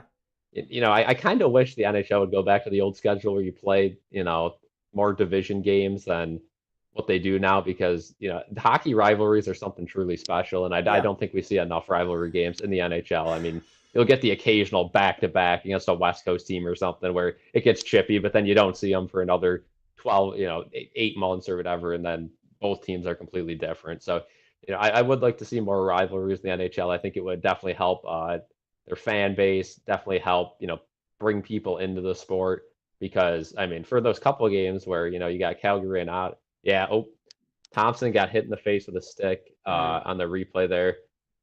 It was just kind of like an outreach stick the guy was Yeah. laying down, so it doesn't look like a major injury, right? I mean, maybe No. he got poked in the eye there, but hopefully it's just a minor injury for Tage and And should be able to return. while we quickly see play return here, just looking at the wildcard standings, and surprisingly enough, the Sabres are, if they hold on to this lead as we all expect them to, up by 3 goals in the middle of the second, they would be on par, maybe on the same level of points as the Canadiens, and only 5 points back of a playoff spot halfway through the season. Could be always, it always could be worse, I guess, right? That's what I'm trying to say. Could be I mean, worse. again, they're only 3 games below 500, and you still have an easy. Oh, Ottawa has a good chance there, and that one gets deflected out of play. Okay, but you still have plenty of time in the season. Seventh easiest, I think sixth easiest now schedule remaining. Again, this team has a lot of talent as they keep getting healthier and healthier. Hopefully, Skinner comes back sooner than later, but you got a lot of people from the AHL you could call up if you want to go on a run. That one actually went off the crossbar, not deflected. Wow. Yeah, Brady But Gregg. you got the trade deadline coming up if you want to buy, if you can string together a few wins. So still a lot of time in the season, a rough start, but they have been playing better as of late. And I know last game was not great for the Sabres, but they have been playing better as of late. Great block there. Uh-oh. I don't know who that is, but they are down, and now Benson's going to have a breakaway. No, he will not. Could not handle it, and one of the Sabres was down, but I think everyone's up. Yeah, everyone's good. I think it was Eric Johnson who blocked a shot, was down for a little bit, but he's back up. That Yeah. second big block for Eric Johnson. Yep, looks like it was Eric Johnson, but unfortunate that Okay, Benson could he's not back up though. get to that breakaway pass. I just saw him flop over trying to reach for it Yeah, last gasp. Currently shots in favor of the Senators 14-13. Sabres though have 4 goals on 13 shots at the moment. 4 goals. This is what it should have been on Tuesday, guys. right. Owen Power now with the puck at the point, gets it. Oh, close tip there, and Corpusello was all sorts of confused. Now a wraparound chance, puck's in front of the net. Benson's kind of dogging with Okposa there, but puck sneaks through, no Sabres by it, and you got to think Ottawa just dumps this one in and changes, and that's exactly what they do. Ryan Johnson now will have the puck behind his own net and skate to center as he does a breakout pass to Benson, who I don't know why the Sabres have not changed yet, and now they will, and get that fourth line back out here. I feel like the Sabres are a horrible team for changes. They always got guys out there for like 2 minutes. It just, I don't know. Again, I don't know if that's a coaching thing or just the players being reluctant to go to the bench, but oh boy, big hit along the corner there. Two Sabres collide into each other. Thankfully, everyone's up already, and the Senators will have a nice breakout. Oh boy, big chance. Good save by UPL. Was unable to gather that rebound, but it bounced right out to Clifton, who was able to put it forward to Gergensons. Now Krebs 2-on-2 back the other way. Robinson, oh, quite a chance there, but couldn't handle the puck in his skates to get a shot off. Krebs boxes two guys out now. Slides it down for Robinson. Robinson and Krebs now in a scrum along the boards. And it looks like Ottawa. Oh boy, that's going to be a trip on Zemgus Girgensons. Oh, what a horrible penalty to take in the offensive zone. That is brutal. Really Brutal lazy. penalty to take there. Extremely Yeah. lazy by Gergensons. Just reaching a stick in nowhere near that play. You can't do that and give Ottawa life here, but that's what Gergensons does, and it's Sabres touch up. And yeah, I mean, again, if you're down by goals, anytime somebody puts their stick by you, you're going to take that flop down. It's an easy call for the officials when they see it. So bad play by Gergensons there. Hopefully the Sabres PK can go 3 for 3. Already 2 for 2 tonight. They've looked good while doing it. Charlie saying this game is far from over. Sure, yeah. Oh This yeah. is a great opportunity here for the Senators to actually do something, and it's extremely frustrating because that is not something that you can be doing if you're Gergensons. I will say Gergensons has been good since coming back from injury. I've He liked has. his play. This is probably the first major oopsie that I've seen with him, which is pretty good saying considering that he has been playing since the Pittsburgh game last Saturday night. Yeah, and you remember that first uh, Sabres Senators game in Ottawa? Um, Horrible game. that one was a big Sabres blowout, and all of a sudden Ottawa came storming back and almost won that game. So definitely not over yet. Yeah, that was a stressful game right at the end there. UPL was Yeah, not doing too hot. yeah, choking towards the end, but It, Sabres got the job done. Ottawa again, kind of fumbling with the puck here on the power play, but finally they're going to get it set up here with a minute 20 yeah, left in it. I was just gonna say they look really nervous coming across that blue line, much like Mm. the Sabres. Yeah, it reminds me of another team. Ah, Now they have a good chance. Point shot, good save by UPL, and that one will bounce right out to Dylan Cousins, who will flip. Oh no. Skate it all the way to the blue line and then slide it all the way and take a couple extra seconds off the clock. And then he goes to the bench. So a minute left in this power play for the Ottawa Senators. They've yet to had a good opportunity, but at least they got a shot on, which ha. better than nothing for them. Oh, lazy play at the red line there. It's Alex Tuck almost stripped him coming down, and Jack Quinn's going to slide that puck all the way around the boards. 40 seconds left on this power play for the Sens, and still nothing from them. Again, if you're a Senators fan here, you got to be fuming. I know the feeling. This looks like a Sabres power play. Yeah, that was Tim Stutzla being a little lazy right at the center Okay. line there. Only 18 Alec seconds Trebek's to go. a draft pick. Tim With how did that ever Who happen? is Is Trebek from Ottawa? Was he from Ottawa? Is that why he was I believe announcing? so. Yeah. Oh, okay. Yeah, because I remember that happened. Sens. And I Yeah. never understood that. Why would someone, a Yeah. celebrity, be a Senators fan? You know, why the Yeah. Senators? Nothing against Ottawa, but I've just never heard of anything coming out of Ottawa except that being the capital. Oh, big chance here, and that one flutters. Good save by UPL there. Tarasenko got leveled by, I believe, is that Clifton? But now it's out in front of the net. Bad pass there for Ottawa, and that one will be cleared by the Sabres, and Tuck slides it all the way down the ice. That's going to be an icing. So not exactly what the Sabres wanted, but they avoided a disaster there, and we will stay here due to the icing. I think they were going to try to head to commercial there, but not going to be able to do that with the icing. And there is a Leafs fan, first row, right behind Don Granato, a Leafs jersey. But that was a lazy pass there by Alex Tuck at center ice. Just make a couple more steps, and you got that. But Jordan Greenway had that huge hit earlier in the play on was that Matthew Joseph, I believe. Yeah, he's been trade bait. I feel like all season long here for the Senators. So no, that was actually Drake Batherson that got rocked. Okay. Drake Jorgensen is able to get the puck out of the zone, and Quinn will go to the bench now. The Sabres will try to change a couple guys, but back into the Sabres zone here. Power unable to box this guy off into the corner, but he does end up with the puck and comes right back to him. Ottawa player lost their stick, and now gets behind everyone. Benson, no icing behind the net. Tried to get it out in front of Peterka. Would have had a chance, maybe split-second chance if Benson was able to get him the puck, but was unable to there. A nice nifty pass by Ryan Johnson. 3-on-2 back the other way. They drop it back for Ryan Johnson. Takes a shot, blocked in front of the net, and now the Senators come back. 2-on-1. Here we go. Great hustle by Ryan Johnson to get back, though. Almost a trip, but they're going to say it was a clean hit. So great job by Ryan Johnson to get back. And Aline flips the puck all the way up in the zone. Benson, what do you know, all over his guy. And forces a turnover. Middlestat now to Peterka, who could not handle the puck. But stays with it. Tries to bat it down in behind the net, but Ottawa is going to get that one. Sabres change, and Ottawa will have a quick breakout here. But that one will get deflected up and out of play. So now do we head to commercial? Yes. There you go. 6:44. Isn't that funny though? 33. 33. Yeah, there we go. Okay, yeah, just get my clock synced up. I love when I can't watch live and I'm kind of have to go in blind with the clock and just try to tell when the play starts up again. Oh, this is fun. It makes my life a lot easier. But Cal has been doing a fantastic job. But now that we have the commercial break, Cal, the Sabres again. I want to say one more time here. They haven't played their best tonight, but this Haven't. this is probably what other teams though feel when they play the Sabres. The Sabres are kind of on the front foot, but we always find ourselves down by 4-1. A score 4-1. It doesn't make Always. sense. I'm sure I always love looking at the who deserves to win meter thing that they always produce after the games. It's so funny.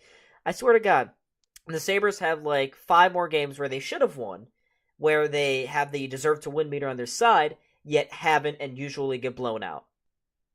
Yeah. And again, it doesn't matter how the Sabres win, as long as they could get wins, because that generates confidence, which is monumental for a young team, right? Young teams feed off confidence. They play good off confidence. Where if you're a veteran team, you kind of know, okay, whatever, we lost the game. I mean, confidence is still big, but with the Sabres team, we saw last year when they started winning in bunches, that bolstered that, team morale. But when they started losing and slipping, it was tough to dig themselves out of that hole. And it seems like that first half of the season this year was just digging themselves out of the hole. They finally won back-to-back games again for the second time.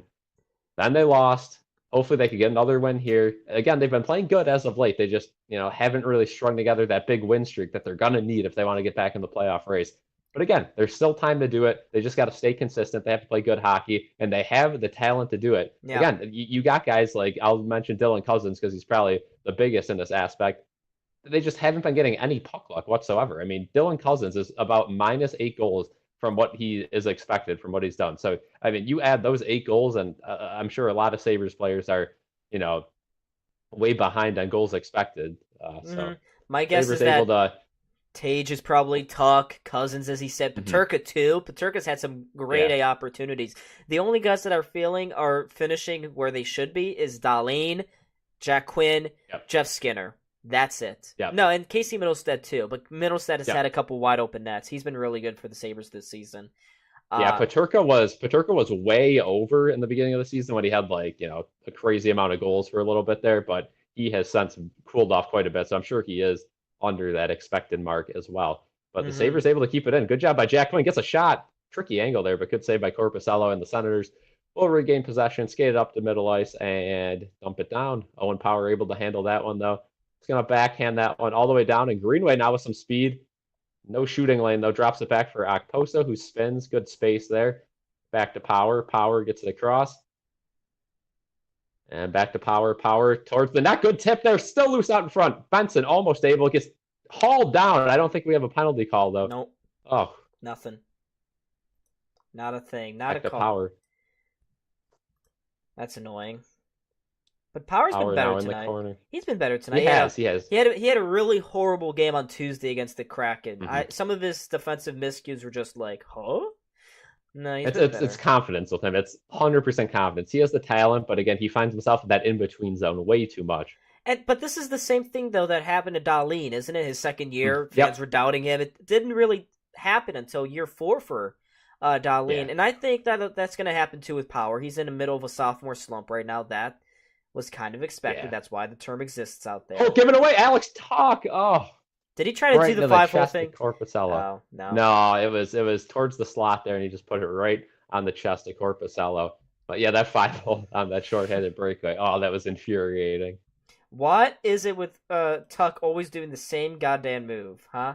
What is Thompson is back on the bench, so that is good for the Sabres. Like we expected, just a minor. Probably had to stitch him up, maybe got cut on the forehead. Yeah.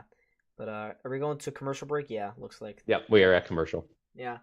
Oh, but we got 11 people. We're up to 2,009 subscribers, so those two... Let's go, one away. One away from 2010. Let's get to 2010. Let's get to the teens. Let's get to the teens and bump it. I'm going to start singing some Britney Spears if that happens in the next couple minutes.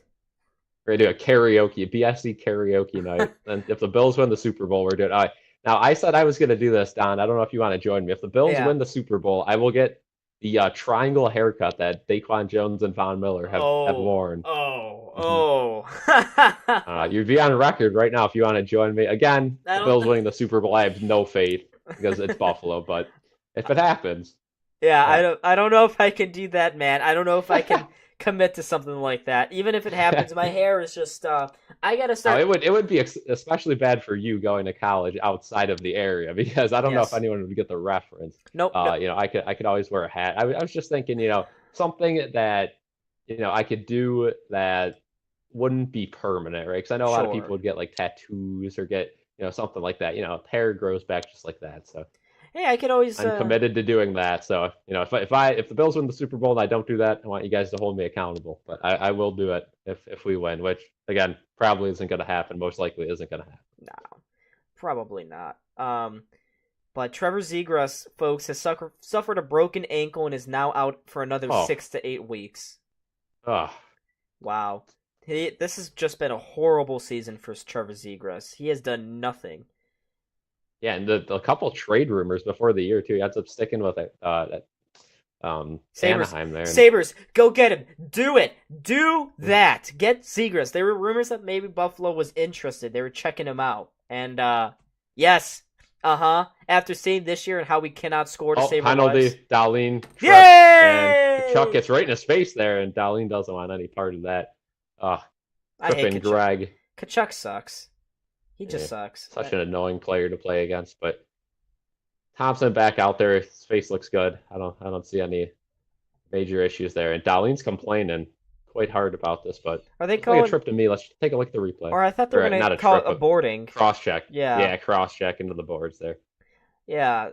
Oh, it looks soft on that replay. I don't know. Might have been a flop. He checked him in his the side of his arm, right around the elbow area. Wasn't it behind? And he wasn't close enough to the boards where it would be considered boarding. I'm not really loving that call dangerous there. play nonetheless, but yeah, shouldn't be a penalty for boarding. Maybe they got him for the cross check there though, which again, I mean, it's the NHL, and again, that is a cross check. But the fact that they don't call so many penalties infuriates us when it's kind of like a soft one like that. But that is a Yeah, penalty, so it oh, is. and we do. Oh, we have a face off outside the zone though. I'm not quite sure why that is. Is there not a? I'm But pretty sure there is a power it will play be still. it will be a power play for the Senators. I Must be for the I'll scrum never understand afterwards. that. I watch hockey every day, and I still don't understand why sometimes the puck comes outside the zone Yeah. for power plays. Yep. Absolutely. Just looking at that. But here we The go. Senators Back go underway. out of play there. Love that. One more sub to 2010. I know we're almost close to the 2010s. I think I gotta find a non-copyrighted YouTube song and start singing its lyrics. A random maybe just let's get a Mongolian song here. Let's get a Mongolian pop. I'm gonna search this up. If this happens, folks, one more You could sing sub. our old theme song. Take me back for whatever it was. Bring me back to where it started. I think we got to bring that back for a video or two. What a banger. Which, we got to bring that one back. Got to bring back the Oh boy, Cousins strips them, and no one's going to go with them, so it's going to be a one-on-one back the other way. I think everyone wanted to change there, and that one gets thrown across. Sabres still have the puck in the offensive zone, though. That is Quinn now, and Quinn finally gets stripped behind the net, so the Senators will finally take it outside their own end and immediately turn it over. Tuck sends it all the way down the ice. So far, so good. Great night for the penalty kill so far. 3 minutes left in the game, 47 seconds left in the power play. So the Senators now are we kind of passing around their own end here again. Not a whole lot of urgency. We got to create a Sabres theme song. Is that the case? Should I get Dictator Nick on to create a weird ass beat? That was a great. Bring back Labushkin. Bring back Labushkin. One of the major regrets I have for this channel, Cal, not streaming when Ilya Labushkin scored that overtime winner against Tampa. That was one of I'll never forget it. I didn't get to see it live. I was listening to the game on the radio. When did I call you? I called you like 20 minutes after it happened because I couldn't get you the first time. I called you and I was like, Cal, did you see what the hell just happened? You're like, yeah, I was in a car in like the Catskills or something like that. Right? Yeah, we were going snowmobile, and that one's cleared all the way down the ice as the penalty kill ends, and that'll be an icing on the Sabres. But yeah, I was on a snowmobiling trip. We were heading up there for the night, listening to the game in and out on the radio as we went through the mountains, and yeah.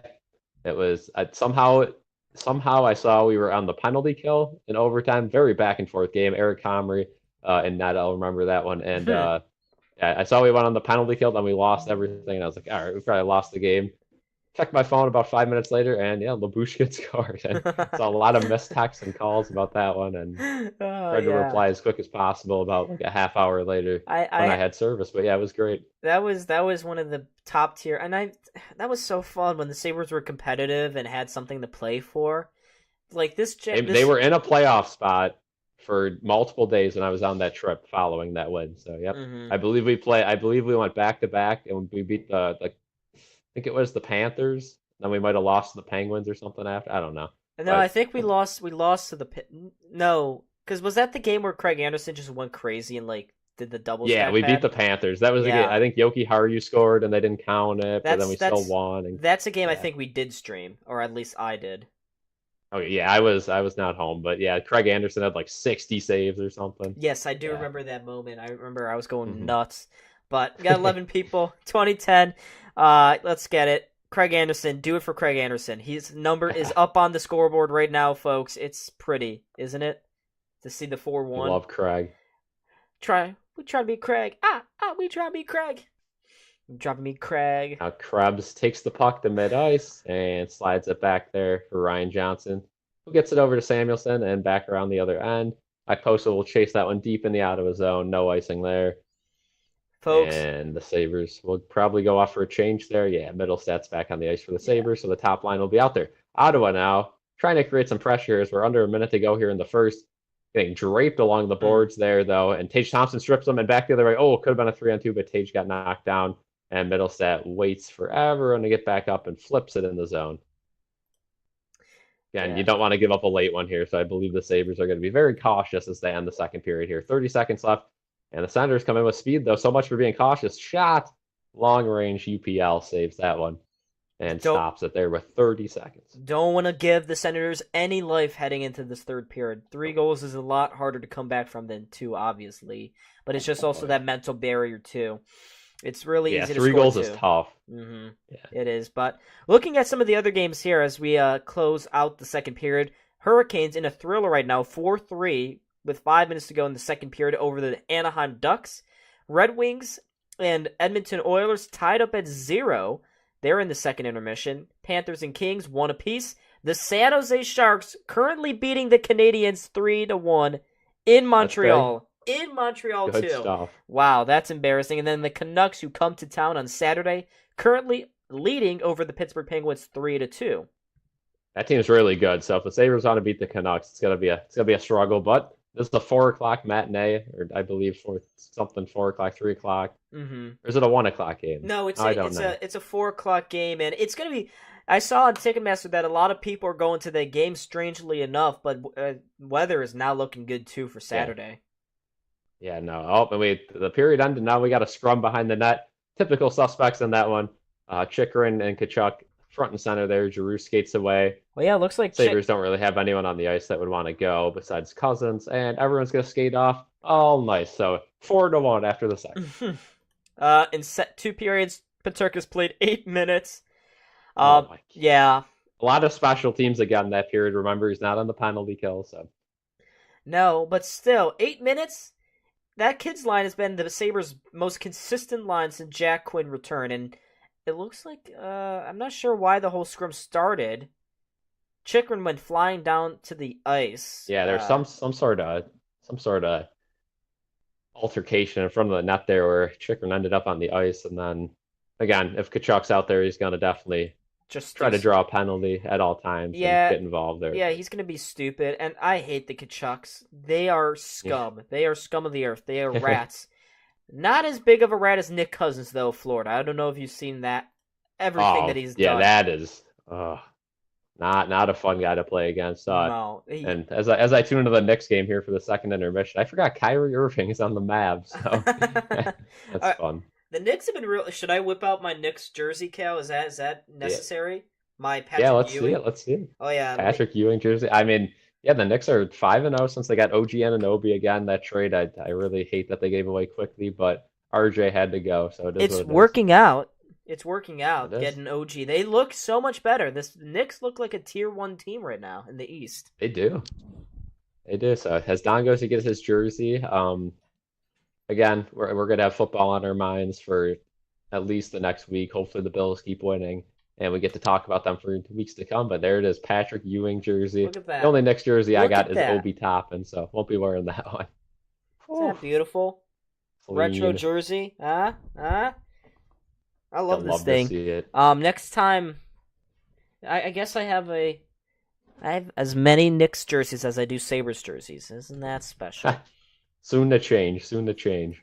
Yeah, got that UPO jersey, so we're living a good life here. Living a good life.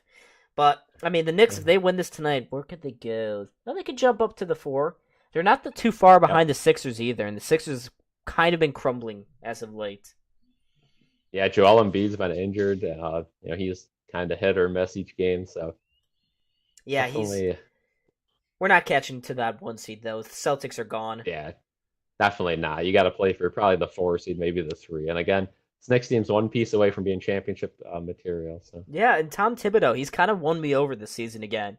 yeah, But Kel, I don't know if you've seen in terms of other basketball teams, the Orlando Magic's social media team after getting a win is so funny. It is hilarious. I have not. Are you kidding me? It's like the Bills shit post, but they just Really? have the old Orlando Magic theme song on it. Let me find it here. I gotta play it. But yeah, Might be copyright. Might be copyright. oh yeah. Yeah. Oh whoa whoa, Orlando Magic, Orlando Magic. Whoa whoa whoa whoa. It's so good. I wish but those Bills W posts are Those so are so funny. good. Those are good. insane. I love seeing, and I know some of our viewers here are a little bit on the older side, but like, and they don't understand it. That's not the point. Yeah. You're not supposed to understand it, right? It's randomness. It's sheer and utter randomness. Watching those posts, it's I love it, Cal. Yeah, those are great. Definitely a great watch. The recurring themes, obviously, they scanned his brain. Grape Davis. They scanned. What was the one this week? I forget. They kept saying the one thing. It was pretty funny. What, almond butter? Was that the almond butter? Yeah, again? almond butter. Yeah.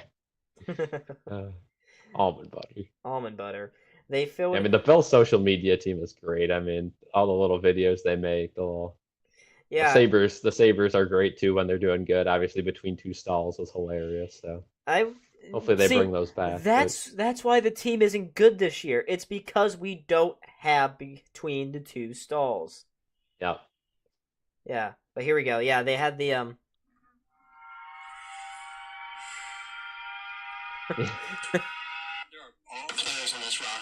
There are players on this roster. Oh, come on. Uh-oh. He was bald-headed. That's my main goal this year is to scanned his Whoa. Yep, there's the almond butter. Oh, so good. You need some almond butter, guys. Guys, can we get some almond butter? I'm a grumpy old man. Almond butter and pork rinds. Get off my lawn, you kids. Yeah, you just... Oh, you almost had it. You gotta be quicker than that. Yeah, great video. Great video. And it's just, I feel like sports social media teams, I mean, again, there's some really bad ones and there's some really good ones, and you see it. I mean, another good one that comes to mind is the Chargers when they release their schedule videos. I mean, those things are insane. Their anime like theme, that was so cool. I mean, that was so cool. But while the amount of effort they put into that. While the intermission happens, I gotta go charge my phone because it's the only way I can watch this game. All right.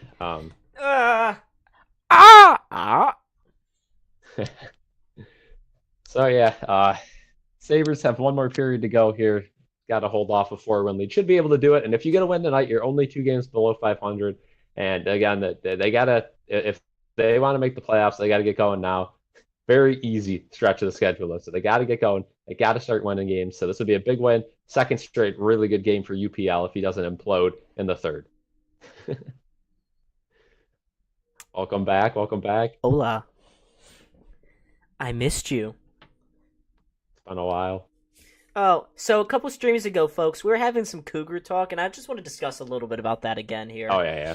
Kale, we never got your opinions on that whole matter.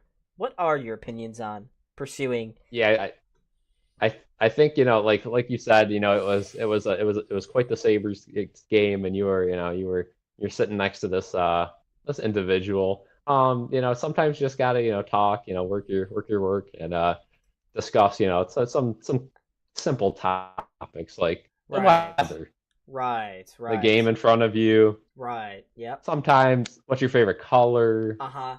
What's your home That would be address? my advice. What's your home? Yeah, yeah. Yeah. What are you Social doing after security this? number. Yep. Yep. Yeah.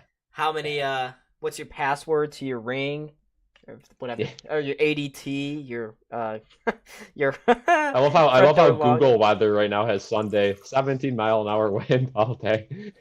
That is so 1 misleading, inch bro. of snow. Rob I Ryan, know. best Bills assistant ever. Agreed. The past Yeah. 2 seasons when Rob trailing. Ryan was great. I don't know who's best, Rex or Rob. They both would be welcomed back with open arms. Made a whole video about that, and we loved it. I don't know if you saw what Reggie Bush said recently on some podcast. He was like, "Yeah, no, we had no control, or he had no control over that locker room. That was just a wild, chaotic, lack of structure, horrible team." Gabby Oates said the past 2 seasons, when trailing after 2 periods, the Senators have only won twice.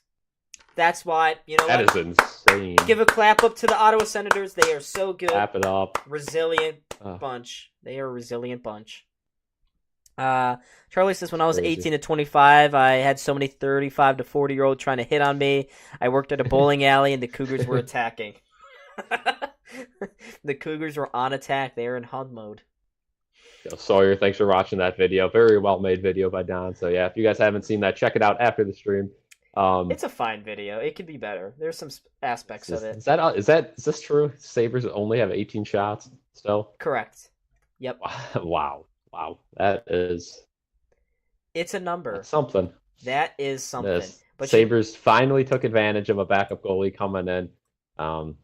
Starting goalie maybe, but you know what I mean. Backup goalie coming in mid-game, and they got some shots on. Tage Thompson was able to light the lamp twice there, and Krebs adds on later in the period. So, hopefully the Sabres are able to continue their good play in this one, but you never know. But just looking at Sabres Twitter right now, and it's surprising, but everyone's talking about how the Sabres are keeping the Senators to the perimeter. The Senators have not had a single high danger shot in tonight's game. Isn't that is just wow. I am so happy we are back, guys.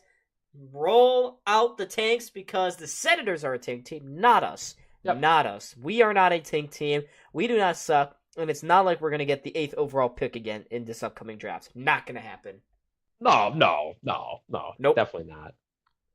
I'm looking at covers here for, we'll bring up the Bills game again since we still got 8 minutes. And it looks like 60% of the general public is betting for the Steelers against the spread, which is currently 10 points. I'd assume that gets a whole lot higher when people really, from out of town, figure out that the weather is going to be bad. Yeah. But right now, 60%. So your microphone was so bad in that video. Yeah, Sawyer, exactly. I didn't have this new one that I have been using for, since about a year and a half ago.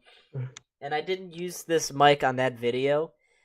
So it was if you go back to that one, probably the Buffalo Braves. I never understood why that video took off like it did. It's got almost 10,000 views. The mic quality is bad, and people in the comment section took note of some of the mistakes that I had in my script as well. And yet people are still watching it, and people are still liking it. It doesn't make sense. And I also didn't have to deal with It's Your Boy Dog, though, when I had that old mic. Now I do. Uh-oh. And you know what? Oh, no. And you know what, It's Your Boy Dog? I'm just gonna ask you to donate kindly, please, with a smile on my face. I'm gonna ask you to kindly. Yeah, somebody's got to donate to shut It's Your Boy Dog up. Bills game could get moved to Cleveland again. Now it's being rumored that those are false reports, but we'll see. Anything could happen. And yeah, I mean, again, that Buffalo Braves video has been used in classrooms to teach about the team too. We have seen it. Are you serious? No. Good Lord. Yeah. That's such. My mic is so bad in that video. It's like I'm talking through like 2 layers of clothing, a loud dryer in the background. It's not. It's just not good. Yeah, it's just like right up here. Like can't understand. But... Yeah. No, it's one of those the old clip-on mic that I used to have. I have one of my YouTube videos that is bad but has like 7K views. Yeah, I have videos where I put effort in, like the John Regas. That video essay, I put a lot of time in, a lot of research, pretty accurate as well, like 100% accurate actually. And the view is like less than 200 on it. So sometimes YouTube just kind of confuzzles the hell out of me. Hey, maybe I put that link in the stream. Watch the John Regas. Encourage me to do more video essays. Generally, the video essays do really good, though, in terms of viewage. I agree. What's going on, Ron, in the chat? What's going on, Drac? Drac. Good to see you guys here. And yeah, I mean, we're one subscriber away from 2010. Let's get to 2010. Like I said, I will That's the year you were born, right? 2010? Oh, yeah, something like that, right? Yeah. Yeah. Well, Jaden is younger than me, so what does that make Jaden? That puts him at 2015? Yeah. Mm-hmm. Jaden. Yeah, Jaden's how old would a 29 years old? 9 years old. He's 9 years old. Yeah, and I'm only 12. 10. I'm 10. 12. I'm 13 years old right now. No, 13, because my birthday wouldn't be for another month. So I'm almost 14, Sure. guys. I'm 13 and 3/4, folks. How are you? Oh, good. I just have a YouTube video with my dog with 40,000 views. So what you're saying is that, great. Cal, you got to bring in one of your dogs, Dozer or Harley. Yep. Dozer. Yeah, it might have to happen. I mean, the dogs have probably made an appearance in one of the reaction videos. Probably, yeah. What's our most watched video? I think it's the Chiefs. Probably the 13 seconds reaction. That hit like 76,000. Or no, it wasn't that crazy. Then we have the Vikings. The Hail Mary that we lost on against the Cardinals. The Vikings reaction, which was brutal. It's always the reactions, man. It's always the reactions. Always the sad ones. The win against the Colts, first playoff reaction, that one did good. Oh, crap. A lot of reactions. Yeah, lots of reactions that did really good over videos that wouldn't say that I put as much time or effort into. That's how it goes, though. Sometimes. Yeah, but I think we need Dozer to show. I think we need Dozer to show something off here on stream. Cal might have to do it. I don't know. His dog Dozer needs to show if we ever off. do a Sabres playoff stream, we'll see the dogs. Yeah. Cal, that's never gonna happen, right? It's never happening. Exactly.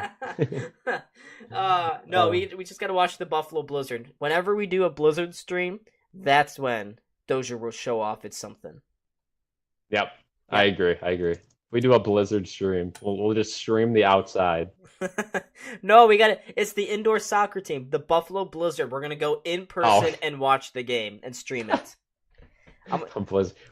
We still have a couple of interviews with some Blizzard players that they're in the works. No way. It was.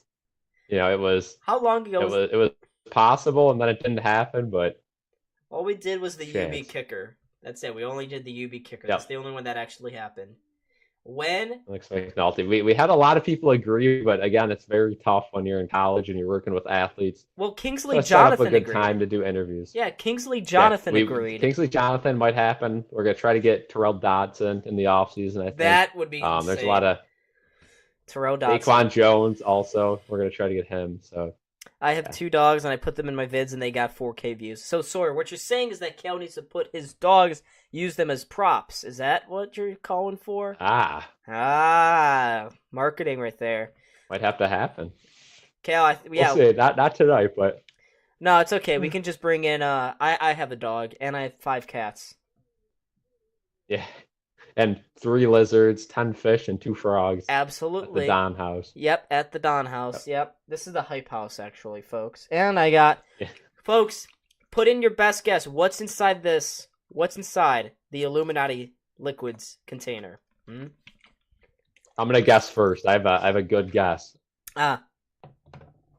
Capri Sun pina colada mixed with cranberry juice, mixed with ocean spray cranberry juice, mixed with Kool-Aid fruit punch. Oh, see, that's an interesting guess.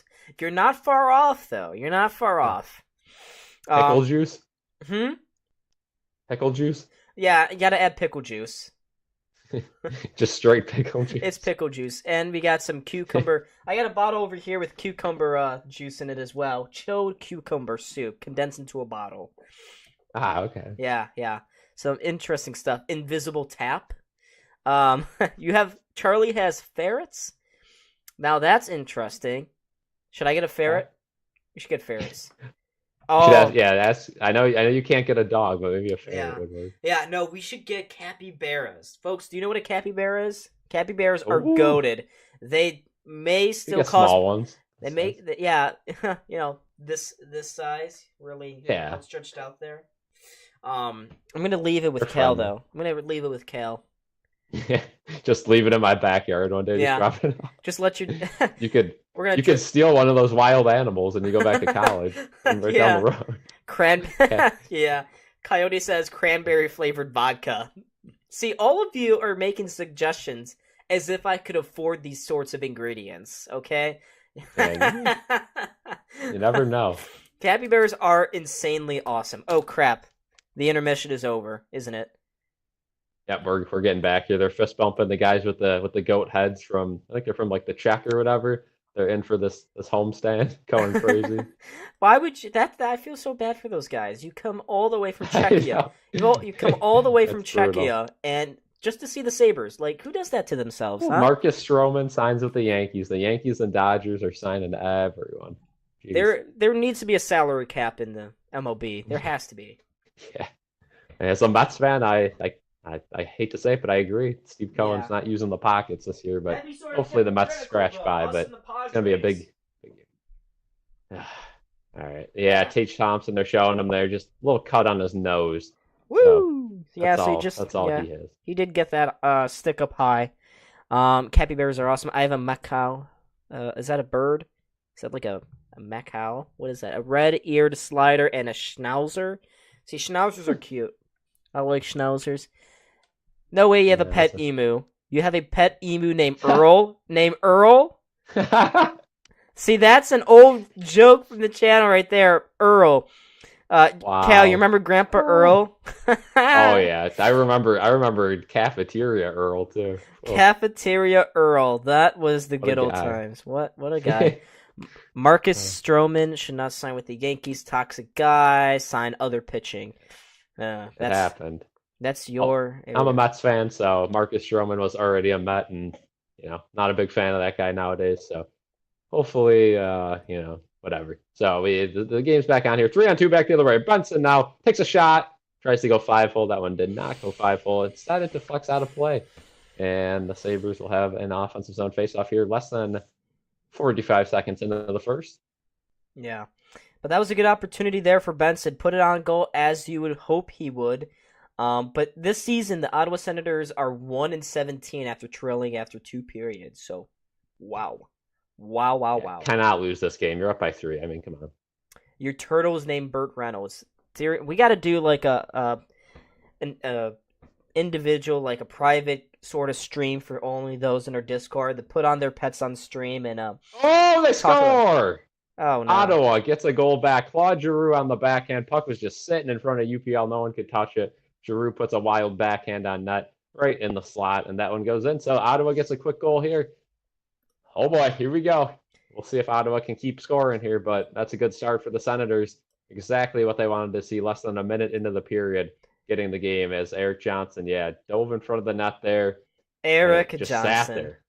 Yeah, it was a really weird play here for the Sabres. The Senators had not even that many numbers going back. It was a 3-on-3 right up into the end. It was batting around, sitting loose in front of the slot. As you mentioned, Giroux slots at home, glove side on the backhander on Luukkonen. But I'm not really sure what Jack Quinn is doing, trying to skate this puck out, being too cute, not just getting the puck away. And it's a 2-goal game. Senators suddenly back into it here. Good pressure, though, from Randy Gregg on the goal. Claude Giroux getting the finishing touches on it here. Face-off going to happen again at center ice. We got a game. Sabres respond with their first line here, so we'll see if they can generate any offense. But we have a game. The Senators are going to generate a little offense here on the counter. And they'll swing it around, but then Middlestad's able to glove it down. Here comes Tage with speed again, right through the slot. Instead, makes a move instead of doing the shot. Oh, what a move in front of the net! Middlestad gets robbed by Korpisalo. What a chance for the Sabres. Almost put up a 5th goal of the game. But Middlestad gets robbed point blank. Yeah, it was sitting right there in front. He Uncovered. came in on the trailer, and I'm not sure how that didn't go in. Oh, what a chance there. Yeah, Corpusello just stuck with it and then went spread eagle there to make sure it didn't get by him. Tage Thompson, nice move again, coming through the slot with speed. And he's just got to keep doing that. Instead of taking the shot, he made the move. He had a good chance. Big rebound from Middlestat. Corpusello stands tall on both. Sabres will respond with the fourth line here. Krebs gets thrown out of the faceoff dot. Semgus will skate in. Again, I'm glad that kids line are getting top minutes. Top minutes. And now we see the Czech people going back to their seats there in the bottom right in the Ottawa zone. And that'll be an icing. So the puck will come all the way back into the Ottawa zone. Oh, this is just very weird game here, hasn't it? Ottawa, I feel like, have been the better team at times. They've had their moments, and it's just strange. They just, their defense is horrible, and the Sabres aren't testing them. Yeah, Sabres just, again, not a whole lot of shots, but at least they're putting the puck in the net. When they have, oh, big hit there. Uh-oh, now we got a penalty and a scrum. And it looked like, who was that got crushed? Krebs got crushed into the boards, and the whole line went to defend him there. It is going to be a penalty. It's definitely a board. Come on. Could end up being a 5-minute penalty there.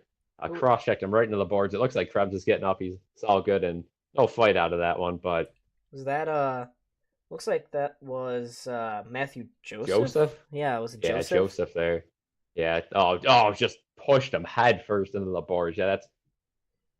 Didn't even turn into it, really. Just kind of, that's at least a 2-minute.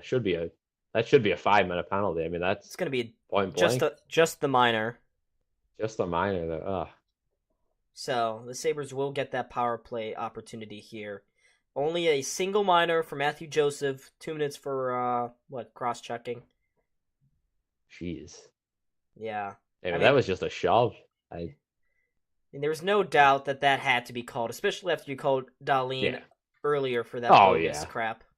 100%. So the Sabres can get their goal right back here on the power play. Highly doubt they will, but you never know. Win the faceoff and goes down into the slot, but there's nobody there. Good effort from Quinn to get to that one, but just kind of taps into the corner, and now it's pinning along the boards.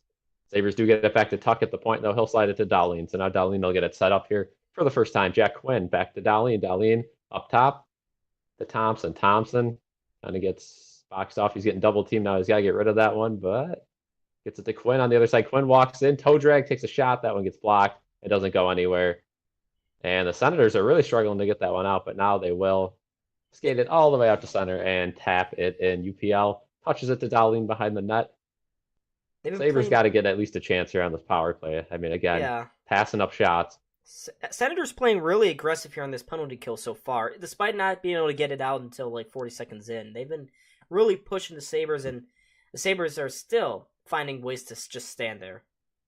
Yeah, cleared again. Okposo now touches it behind the net. Why does Okposo Kyle Okposo on the power play. Not exactly what you want to see out of the Sabres team in the year 2024, but you never know. Maybe it'll work out. He's a veteran presence. Got to have that veteran presence on the power play. There you go. That gets set up. Now we're going to have a one-timer opportunity, but they don't take it. Owen Power now slides it back. Down low to JJ Peterka. Peterka down low to Benson. Back to Peterka. Peterka. Tried to get it up top, but did not. And the Senators back the other way. 1-on-2. Going to try to get a shot on UPL, but that one goes wide. The Sabres can bring it back fast the other way if they want to. They do. Cousins dumps it all the way into the Senators zone. Only 20 seconds left on this power play, though. Got to get a good opportunity here. Come on. Not going to get it. Probably not. Good hustle there from Peterka to get it to the top to Power. And now with under 10 seconds left, you just got to be looking to get a shot here. Benson touch pass to Power. Power back up top, slides it over to Peterka. Peterka walks in, gets a shot on, and that gets blocked right in front of him. Bounced, and the Senators are able to clear. And that will do it for the Sabres power play. At least it took 2 minutes off the clock, and they're still up by 2. But again, 0 high danger chances that entire power play, just kind of coasting out there. I'm so glad. Back on the ice now, gives it to Greenway. Yeah, Zub getting a couple of big blocks there on the penalty kill for the Senators. But again, just frustration. Frustrating. Now the Senators have an impromptu 2-on-1. Big save by UPL. Woo! What a chance for the Senators. Got behind the Sabres defense there, and just an in-tight 2-on-1. Slapper from the point misses well wide. Chickering keeps that in, though, and Robinson was unable to get there. Right out in front again. Almost put that one in. And now Zemgus is just going to flip it. That one actually gets blocked, so now it's going to be a 3-on-2 for the Sabres. I'm just going to take a shot, and it's going to come right back to him. Fans on that one. And goes all the way back the other way. And now here we go, 3-on-2 back the other way. It's a little back and forth here, but Senators almost put themselves offside and now have to skate the puck. Back into their own end. Chychrun slides it across the ice. Sabres will need a change here, and they will. And the Senators will do a little dump and chase. $53 million for Marcus. Damn. For Stroman. That's insane. Yankees, if only the Mets could spend that. Yeah, not spending money this year. They're waiting until next year, I guess. But still got an okay team, so definitely should make the playoffs. Middlestat now digs the puck out of the corner and gets to Clifton. Clifton's gonna skate wide. It's gonna tip off Tuck's stick, so it's not gonna be an icing there. But Middlestat's unable to get it. Now Thompson along the boards though, and Power kept it in, but he didn't know he did and took it out. So Power. Thank you, OP. Yeah. And that one's stripped by Tage, and Tage is gonna come in again with speed. This time, 4 guys all over him. Good strip by Power there. He's had a great game. Another good strip by Power. And Eric Johnson now with the puck behind his net, able to out-muscle 2 Senators, and he's taking the puck all the way down to the blue line and dumping it in. Now Korpisalo out of his net, and Cousins tried but failed, and the Sens go all the way back up the ice. Yeah, I'm only Down goes Power in the corner. I think he just fell. This is pretty good for streaming. So I'm only 9 seconds behind Kale right now. Yeah, it's not bad. Usually it's like 20, 30, Could be 40. Worse. Yeah. Yeah. Could be a whole minute. But the Sabres gotta just keep surviving here, I guess. Senators feel themselves right now. They're trying to get themselves back into this matchup, and they really can. Another goal for the Senators, and suddenly this game is getting really, really tricky. The next goal, literally, is pivotal. If the Sabres get another 3-goal lead this late in the game, it's pretty much over. But if the Senators can get it within 1, it is anyone's game for certain. Dahlin now with the puck along the boards. That one is settled down by the Sens, but they are not on side, so they're going to have to hold on to that one and dump it in, and tips out of play. So we will head to commercial now. How much time? Around 13:26 to go. Oh, damn. Yeah. But so far, for what I've seen this period, the Sabres kind of relaxing a little too much. The Claude Giroux goal kind of changed it changed the dynamics in this game. Ottawa looks like the team that actually wants to win. Buffalo, it'd be nice if y'all could return the favor, Just show some passion, some heart, some drive. Don Granato, I know he always instructs his team to, we're going to park the bench, park the bus, sit back and absorb pressure. That's not what this team can do. It never was. Never will Definitely be. Not their strong suit. I mean, this is a team that has to jump on a team early and just keep going. That's the only way this team is going to succeed, how it is currently structured. And the coaching staff is not coaching to their strengths whatsoever. So we'll see what the Sabres do here. But again, game is far from over. And there's still a lot of time left for the Senators to score. Again, we saw it in the first matchup against the Senators. They can score goals in bunches when they want to. Wow. But just looking at the Montreal Canadiens, Sabres' next closest competitor, they are currently getting booed on home ice against the Sharks. The Sharks. A 9-win Shark team. That is tough. About to be a 10-win Shark team. Yeah, potentially. 9 wins. Holy moly. And the Sabres we face the Sharks next Monday, so that could be a great opportunity. The Sharks have lost 12 games in a row. Holy crap. They suck. Negative 90 goal differential. Negative 90 goal differential. You got Sabres will lose to them. We'll find a way. Although I didn't check the tickets, but it looked like there actually are going to be people at that one. Wow. There's going to be people Love to see that. The Knicks are getting throttled tonight. Yikes. It looks like their win streak will probably end there. Yeah. But again, the Mavs do not have Luka playing, so Knicks will get back into it after one. No, that's okay. All right, here we go. We are back. The Sabres team. Yeah! Thank goodness, bro. The Sharks are about to face us on Saturday. No, we face... Oh, the Senators, yeah. We face the Canucks on Saturday. Sabres are going to get walloped. They're going to get killed. Yeah. Is that game going to even happen if the weather is as bad as they say it's going to be? Canucks, I know they're in Pittsburgh tonight, so they can just drive up tonight probably, but... Yeah, I'm sure it'll happen. I don't think that weather's really going to impact until late Saturday, early Sunday, so we should be good with the matinee. Yeah. Again, they could probably move it up to 1 if they really want to, since it's already a 4 o'clock game. But hmm But TSN's currently showing the GM and some of the upper executives for the Senators right now, and the GM. loose in front. UPL has to. Almost a good chance there, but JJ Paterka's able to get a stick on it. Here comes Quinn. Quinn back the other way. Chikrin all over him. Tries to get it towards the middle. Oh, if that puck got through, Cousins would have had a great A opportunity, but he doesn't. And now the Senators are able to regain there.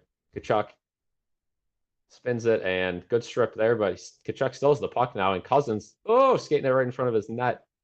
Thankfully, the Sabres are able to get that one out, though. A bouncer. Chikrin just took down Quinn in the corner for no reason after he took that shot. What the hell? And they got the wave going on here at the KBC. Oh, boy. Doesn't happen very often. Nope. Generally, we're booing, but that's okay. Sabres will beat the Canucks. They seem to win those games. Yeah, I don't think so, Charlie. I don't know. The Canucks have just on the road they win those games. But good glove save by UPL to stop the clock at 12:25. But yeah, the Canucks are just so good this year. They are first overall in the NHL. They are the best team right now. Them, the Winnipeg Jets, and the New York Rangers are both in the top 3. It's really been all goaltending for them, right? I mean, that's how they started the year. They were not a great offensive team, but I mean, goaltending has just carried them so far. And now that the offense has started to click over the last couple of weeks, they've just been unstoppable. Well, it was Thatcher Demko. He's been absolutely insane for the Canucks this year. And isn't it funny? The Sabres could have gotten Connor Hellebuck. They could have gotten Thatcher Demko this offseason. They choose to pass on both in terms of in favor of in-house options, and both of those guys are currently backstopping their teams to the playoffs. Yep. Thanks, Kevin. Not great. Thanks. But again, still a lot of time left and a trade deadline left. So we'll see what the Sabres decide to do. I mean, maybe it is time to send Levi to the AHL if he still struggles and trade for a goalie. I don't know. There's a lot of time left. If the Sabres can string some wins together and truly prove that they are capable of going on a run, it's going to be a tough decision for Kevin. But again, they're going to need to do a lot more than win this game tonight for Kevin Adams to do that. But here we go. Speed, Krebs, and Robinson, a 2-on-2. Krebs is going to take a shot. Robinson in front of the net, still loose. And that one will be covered up. Wow, what a chance there. Nearly had it for the fourth line. They've been good tonight. Krebs has been all over the place. Actually, noticeable. Yeah, and Robinson finally, right? Robinson probably should have scored that. He was coming in on the trailer. Could have dragged that one, but he just kind of put it right in the goalie and then had another chance. But yeah. Not meant to be. It was an opportunity. 20 people in the chat, folks. Make sure hit that like button and subscribe. I know not all of you are new, so you better damn well do it. Otherwise, I'll find you and I will make Thompson you with a shot. That one missed. Middle stat now. Downloaded Tuck. Tuck lets it go to try to get it to the point, but that one does not make it all the way. And here come the Senators back up the other way. Shipped in UPL. Ooh, interesting decision there to flop it out middle stat, and Eric Johnson was not ready for that one, but the Sabres will clear the zone, send it all the way down, and I believe change their defense, maybe change their forwards up here as the Senators will hold the puck behind their own end as they change up as well. Tuck tries to skate behind the net, and looks like Krebs is back on the ice, so they put the fourth line right back out there after that chance.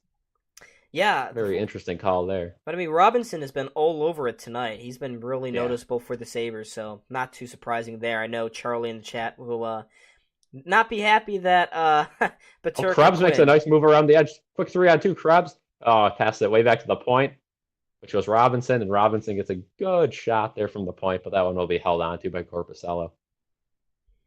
Yeah, again, Krebs all over it there, trying to make something happen, but Korpisalo on the money there with that save. Yeah, Korpisalo's looked better since. I mean, again, those two Tage goals were kind of weak, right? But I mean, once he settled into this game, the Krebs goal was near impossible. A quick 2-on-1, he kind of bit and was lost there. But he seems to have settled down here in the third period, and Sabres have had some good looks, but cannot get the puck by him. So we'll see. We'll see if Ottawa needs another goal soon, though, if they have any chance in this game. So just over 10 minutes to go here in the third. Ottawa wins the faceoff. Good strip by Quinn there, and that one will be brought back in by Paterka, but he's cut off very quickly by the Senators, and the Senators will regain possession in their own end and almost clear the zone. But Clifton, nice glove there at the point, shoots it, and that one is tipped and deflected out of play. Oh my gosh. They keep showing on the TSN, they keep showing the Ottawa executive box. They are miserable. The one guy just Uh. looked down and shook his head like that with his hand all over his face. So they are not happy at the moment. And currently, the Senators, they've been on, this is their 5th game on a 5-game road trip. They have gone 0-4 so far. Wow. They have 0 points Not from good. possible 10 points. And the last Another time... save from the point. Yep, and the last time as well that they had another long road trip like this, they also went 0-5. So this is 10 straight road losses, it appears. Wow. They've been Sabres horrible. will change it up here as the whistle. You're going to the crunch game, but also support the Amherst. And AHL's fun to go to. The only game I've went to was that playoff game that went to last year against the Marlies. The advancement game, good win there for the Amherst. But wasn't it packed? It was a packed arena, right? yeah, it was a sellout. Oh yeah.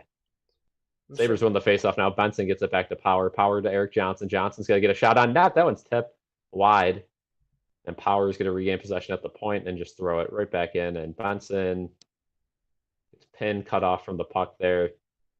Poso tries to step in, but unable to really do much there. And the Senators will take the puck up and just throw it blindly to the outside there. Poso couldn't really handle it, though, so the Senators get lucky there. Zub takes the puck. Zub. Benson, got to watch out. Almost tripped the guy there, but tried there. Now quick 2-on-1, and it's going to be an offside. So Senators had a great A opportunity there, but it was called for offsides. And we'll head to a commercial with 9:20 to go in the third. Again, really good opportunity here for the Senators, and Brady Tkachuk after that was looking around. He's like, "No, it wasn't. It wasn't offsides." Yeah, it was. Yeah, it looked offsides to me. It was jerk off. Kind of surprised they didn't blow it dead earlier. I really do not like Brady Tkachuk. That guy's just a trash bag. What a trash bag. Not a fun guy to play against, that is for sure. But Mm-hmm.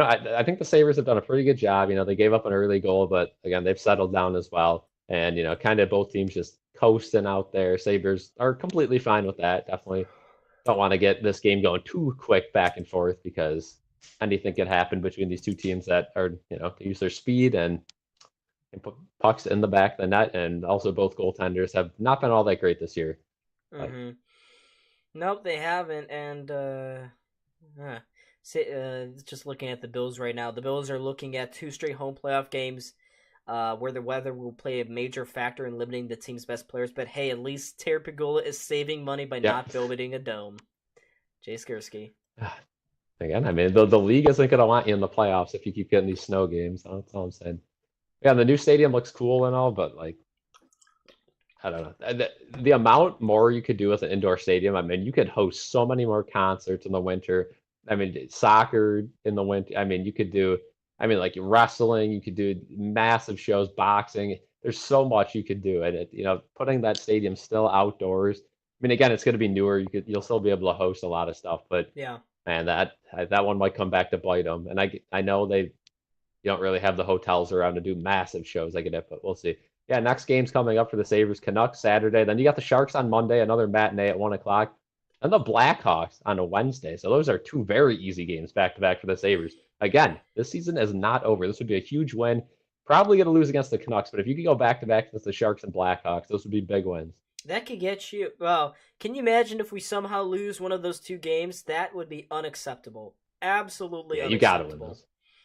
Yeah, and on home ice. That could get you within 1 game of 500 too. So the record is not totally dead yet. It's still we're still on pace to be really mid.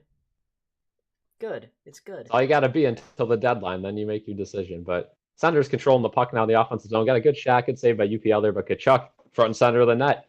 And that pass gets tipped and out of the zone. So not a great decision from Tkachuk there.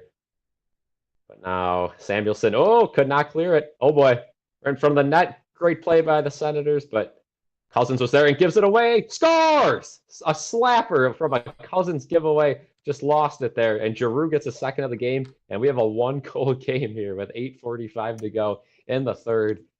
Oh, boy. Again, 2 giveaways. Samuelson, then Cousins. Both of them had opportunities to get the puck out.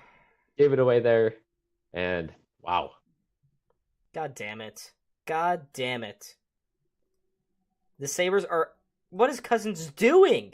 Maybe this is why they're not getting a lot of minutes.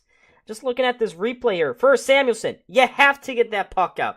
Must get. That is a lazy, no good play. And Cousins, have to do better with the puck on your stick, pal. I get that you're getting pressured there by Brady Tkachuk, but that has to be better. And UPL can see that shot, and he cannot make a save from it.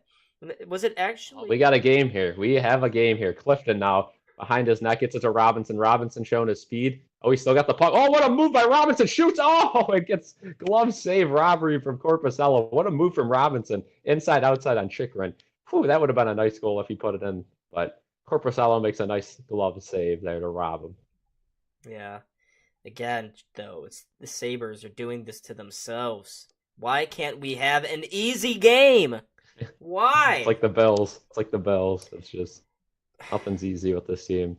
Still up by a goal, though. The fourth line has looked good tonight, so they will remain on the ice. Krebs in the offensive zone face-off circle and wins the draw. So Sabres have been good on face-offs too. Samuelson gets the puck to the net. Corpusalo makes a save. Swing goes all the way around to Dahlin. Dahlin's going to push it back in, and Krebs will have it behind the net. And honestly, I mean, the Senators don't really want to play defense here. Krebs, block shot, though. Oh. And they were leaving guys wide open in front of the net. Dahlin's going to keep the puck in the zone, though. He'll swing it down low to Krebs. Krebs splits the middle there. Back to the point. Dahlin with a one-timer. That one, go. Corpusalo kind of fumbled there, but the puck ended up going wide of the net. Sabres still putting good pressure on, but now the Senators have a little bit of space, and they are going to be able to clear. Sabres go for change. Senators will follow. So the Greenway line will be on the ice now for the Sabres. Under 8 minutes to go here in the third period, but the chat is freaking out right now. Let's enjoy Sabres wins together. No, Matt Ryan has entered the chat. The choke is on. The choke is on. That one's, oh my goodness, almost coughed up there. Sabres almost had a breakaway, but did not, and Greenway takes down his guy. No call there. And that one, oh, now we got a little bit of buffer here. Uh-oh. Well, I guess this is my time to shine, isn't it? Yep. Here we go. 7:30 to go here. Sabres have it behind their own net. They circle it around, get it to the far corner. Zub puts the pressure on, kicks it again below the goal line there. Middlestad is there, tries to kick it up towards Benson. He's on the far side boards. Benson battling away with the defenseman. Ottawa steps away with the puck. They throw it again around to this near side corner. Sabres try to clear it once again. Kept in, though, at the point by Shabbat. Not anymore, though. Sabres are able to clear it down the ice. Benson chasing in after it. Zub gets there first, though, for the Senators. He leaves it there for Mark Kastelik. Kastelik up the boards. They go back now. Behind their own net again. Shabbat trying to get some line changes here for his team. Yeah, come on, let's go Sabres in the chat. Shabbat up the near side boards. Sends this one down on the ice. No icing, though. It was tipped before it could get through to UPL. And now, may have a partial breakaway. Thompson drops it back. Tuck takes the shot. That goes wide. Thompson on the rebound. Tried to bank that one off the back of the goalie. Did not go. Corpusalo made the stop on both of those. Sabres putting on some pressure here on the near side boards. Although the Senators do get it out. It's a foot race into the Sabres' end. The defenseman gets there just in time. Samuelson for the Sabres. Dahlin, though, rings it around the boards. Can't clear it. He will get the puck back, find some space going forward. Tuck lifts this one into the Senator zone. 6 minutes to go now in this hockey game. Don watching with stream. Censored right there. Stream something. Yeah. Stream something. I'm back too as well, but I'll let you carry it until the next whistle, that's for sure. All right. Senators have it again in the near side corner. Battling away with the Sabres. Johnson has it stolen from him. Goes to the point. Quick shot from the Senators that goes wide. Again at the point, another slapper from Chychrun. Stopped by UPL. Sabres trying to scramble. They finally will get it out, but can't. Now they clear. Maybe an odd-man rush. Peterka trying to leapfrog it towards Quinn. Can't make it there. Now Peterka from the goal line. Trying to go cross-ice to power. Just fluttered over a stick. Now he sends one towards the front of the net. Bounces into the eye slot. Shot by Quinn. Rebound smothered up there by Corpusalo. And he will hang on. 5:22 to go. This game got crazy. Whew. Oh, yeah. We had to commercial. Yeah, I mean, back and forth. Not what the Sabres want to see. Only up by one here, but I do see the chat. Nice hat, Cal. I appreciate it. This is an old hat. Probably got to upgrade my hats. I got a couple slug hats in this one, but probably could use a goat head hat, so that might be in the works, but yeah. Mm-hmm. But UPL making some big stops there. Cal, did you get your feedback? Yep, we are back. We are back. You want to take the rest of this one? I got it. It was Yeah, it was a little choppy there for a little bit, but we reset it. We're good. So He's back though. MSG is back. Thank you, James Dolan. I appreciate you, pal. woo, Dolan, is he woo. still the owner for the Knicks? Yeah, he Yep, is. Sleepy Dolan. Sleepy Dolan. He doesn't go to the games though anymore. Remember the time when they sucked and he was there? Yeah. He would go. That guy is an asshole. He's something else, but he did make that OG trade. That's worked out so far. So we'll see. Knicks might be back. Yep. A couple good seasons in a row here, but yeah, commercial here and then in the final 5 minutes. So Sabres just gotta, they can't panic, right? I mean, Yeah. at least 2 of their goals against have just been from horrible giveaways. Again, it just seems like every night this team just gives goals to the other team.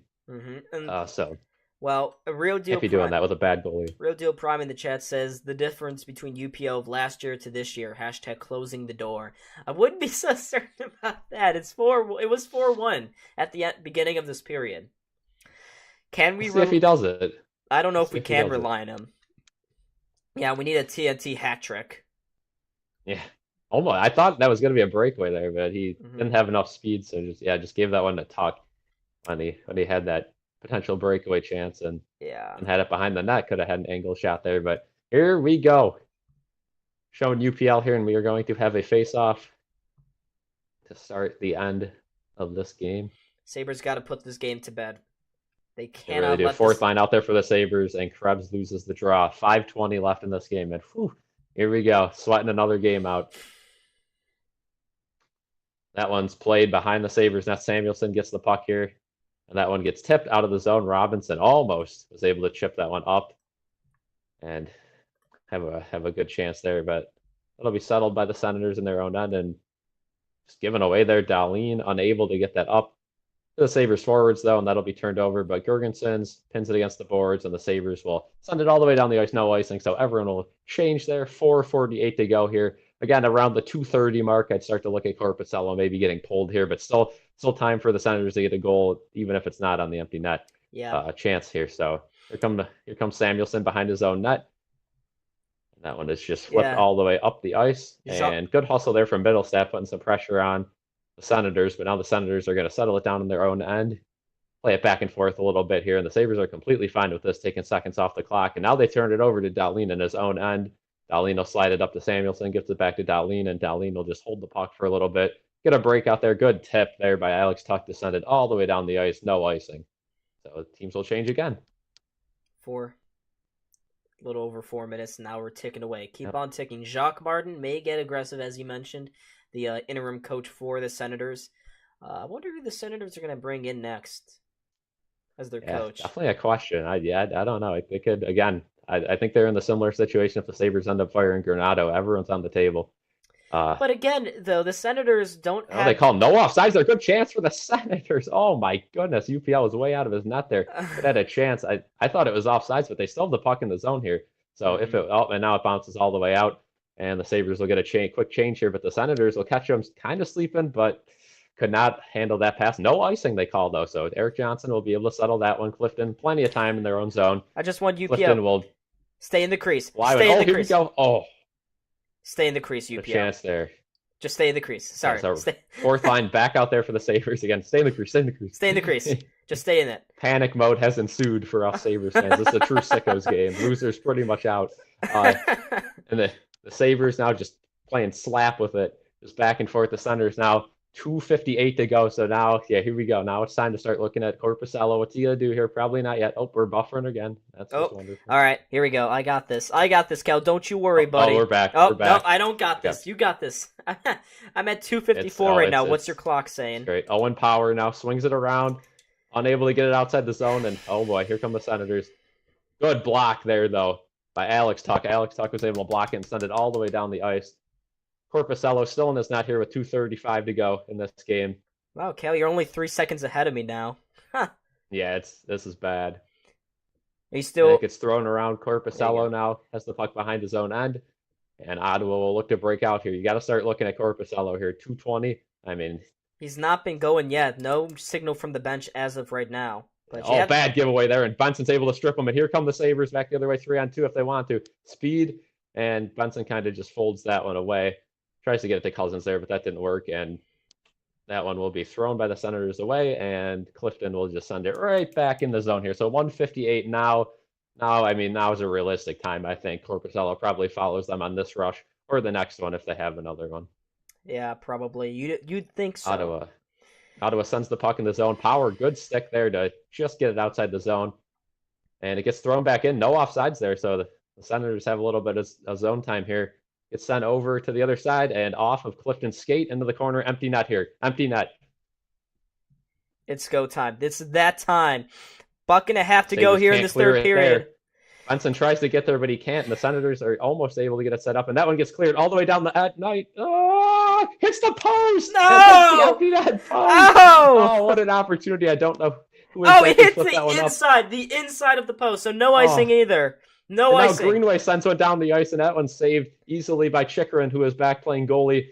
And, oh, boy, 1 minute and 4 seconds to go here. Darlene tries to get it outside the zone. That one's gloved down by Chikrin and kept in. Good play by Tuck, though. Tuck has got to have a chance at the empty net. Shoots it down the ice, and that one goes wide. And that one will be no icing. It was deflected, so no icing. 50 seconds now. Went off the stick of a Senator. Oh, boy. This one could go either way. Teams are, everyone's going everywhere. Chikrin now gets a shot on that UPL glove save, and he'll hold on to that one with 41 to go.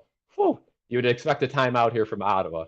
Yeah, 41.1 seconds to go here. Sabres still lead the shot count 32-29. This is this is getting a little dicey here. I'm not sure who hit that. Power. Did he hit that one off the inside of the post? Is that him? Off the inside of the post and went right across the crease. Did not go in. And yes, Ottawa will call a timeout here, so we can relax a little bit here. Okay. All right. Whew. It suddenly turned into a good game, right? Darlene or Tage empty nets. Yeah, maybe. No, I want to see someone. Darlene's been on fire with those. I want to see someone that typically doesn't score. So give me a let's give me a Jordan Greenway empty net for the stat padding. Get Krebs. I'd assume Tage will be on the ice to try to get the Hattie. Well, it looks like it's Samuelson. There's Cousins, Tuck. Oh yeah, Cousins, Tuck, middle stack, Greenway, and yeah. Darlene appears to be out there. Darlene. Samuelson as well. With 41 seconds to go here, timeout is over. Oof.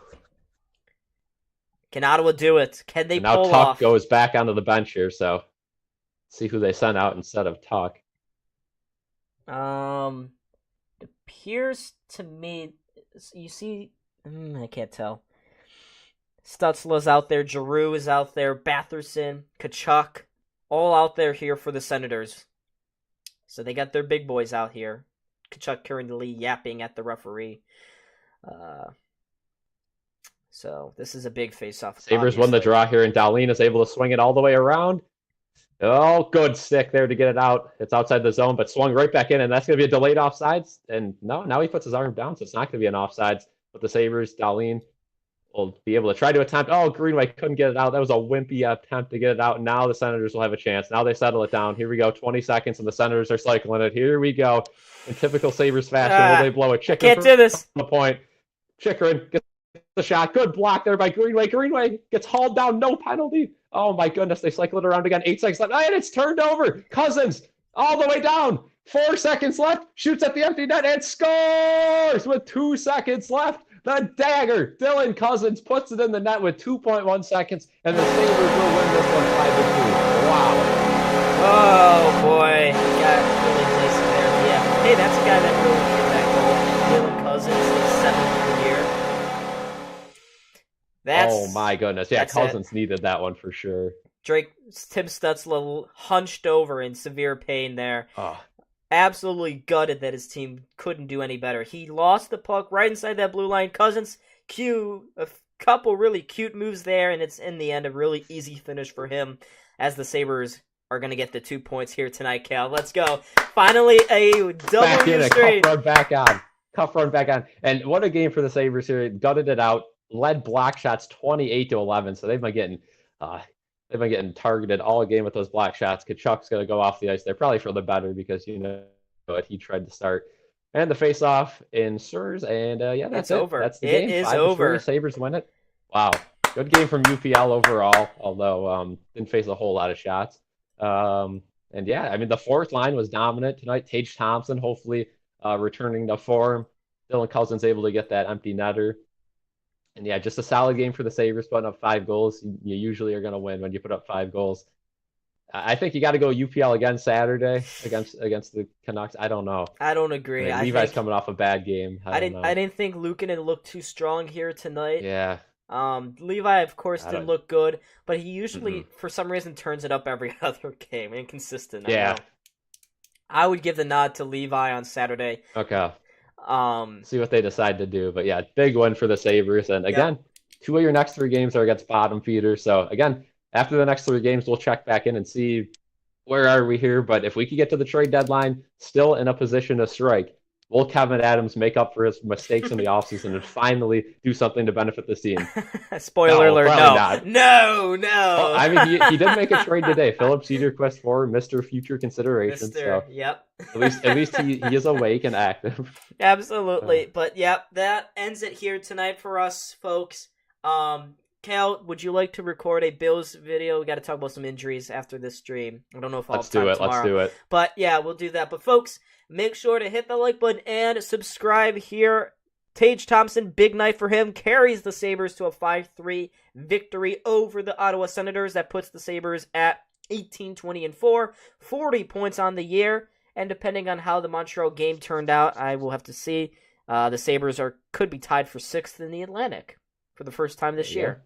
For the first time in a long time. Let's check out how that Canadiens game is about to wind down. They're down 3-2 and have pulled the goalie. So there's only 106 to go in that game. But folks, no matter how that game turns out, thank you so much for watching here tonight. Everyone, the chat was awesome. It's your boy Dog finally saying something other than donate too. That's great. Let's go. That's it. Thank you guys for joining, and we'll see ya. Peace out, everyone. Bye-bye.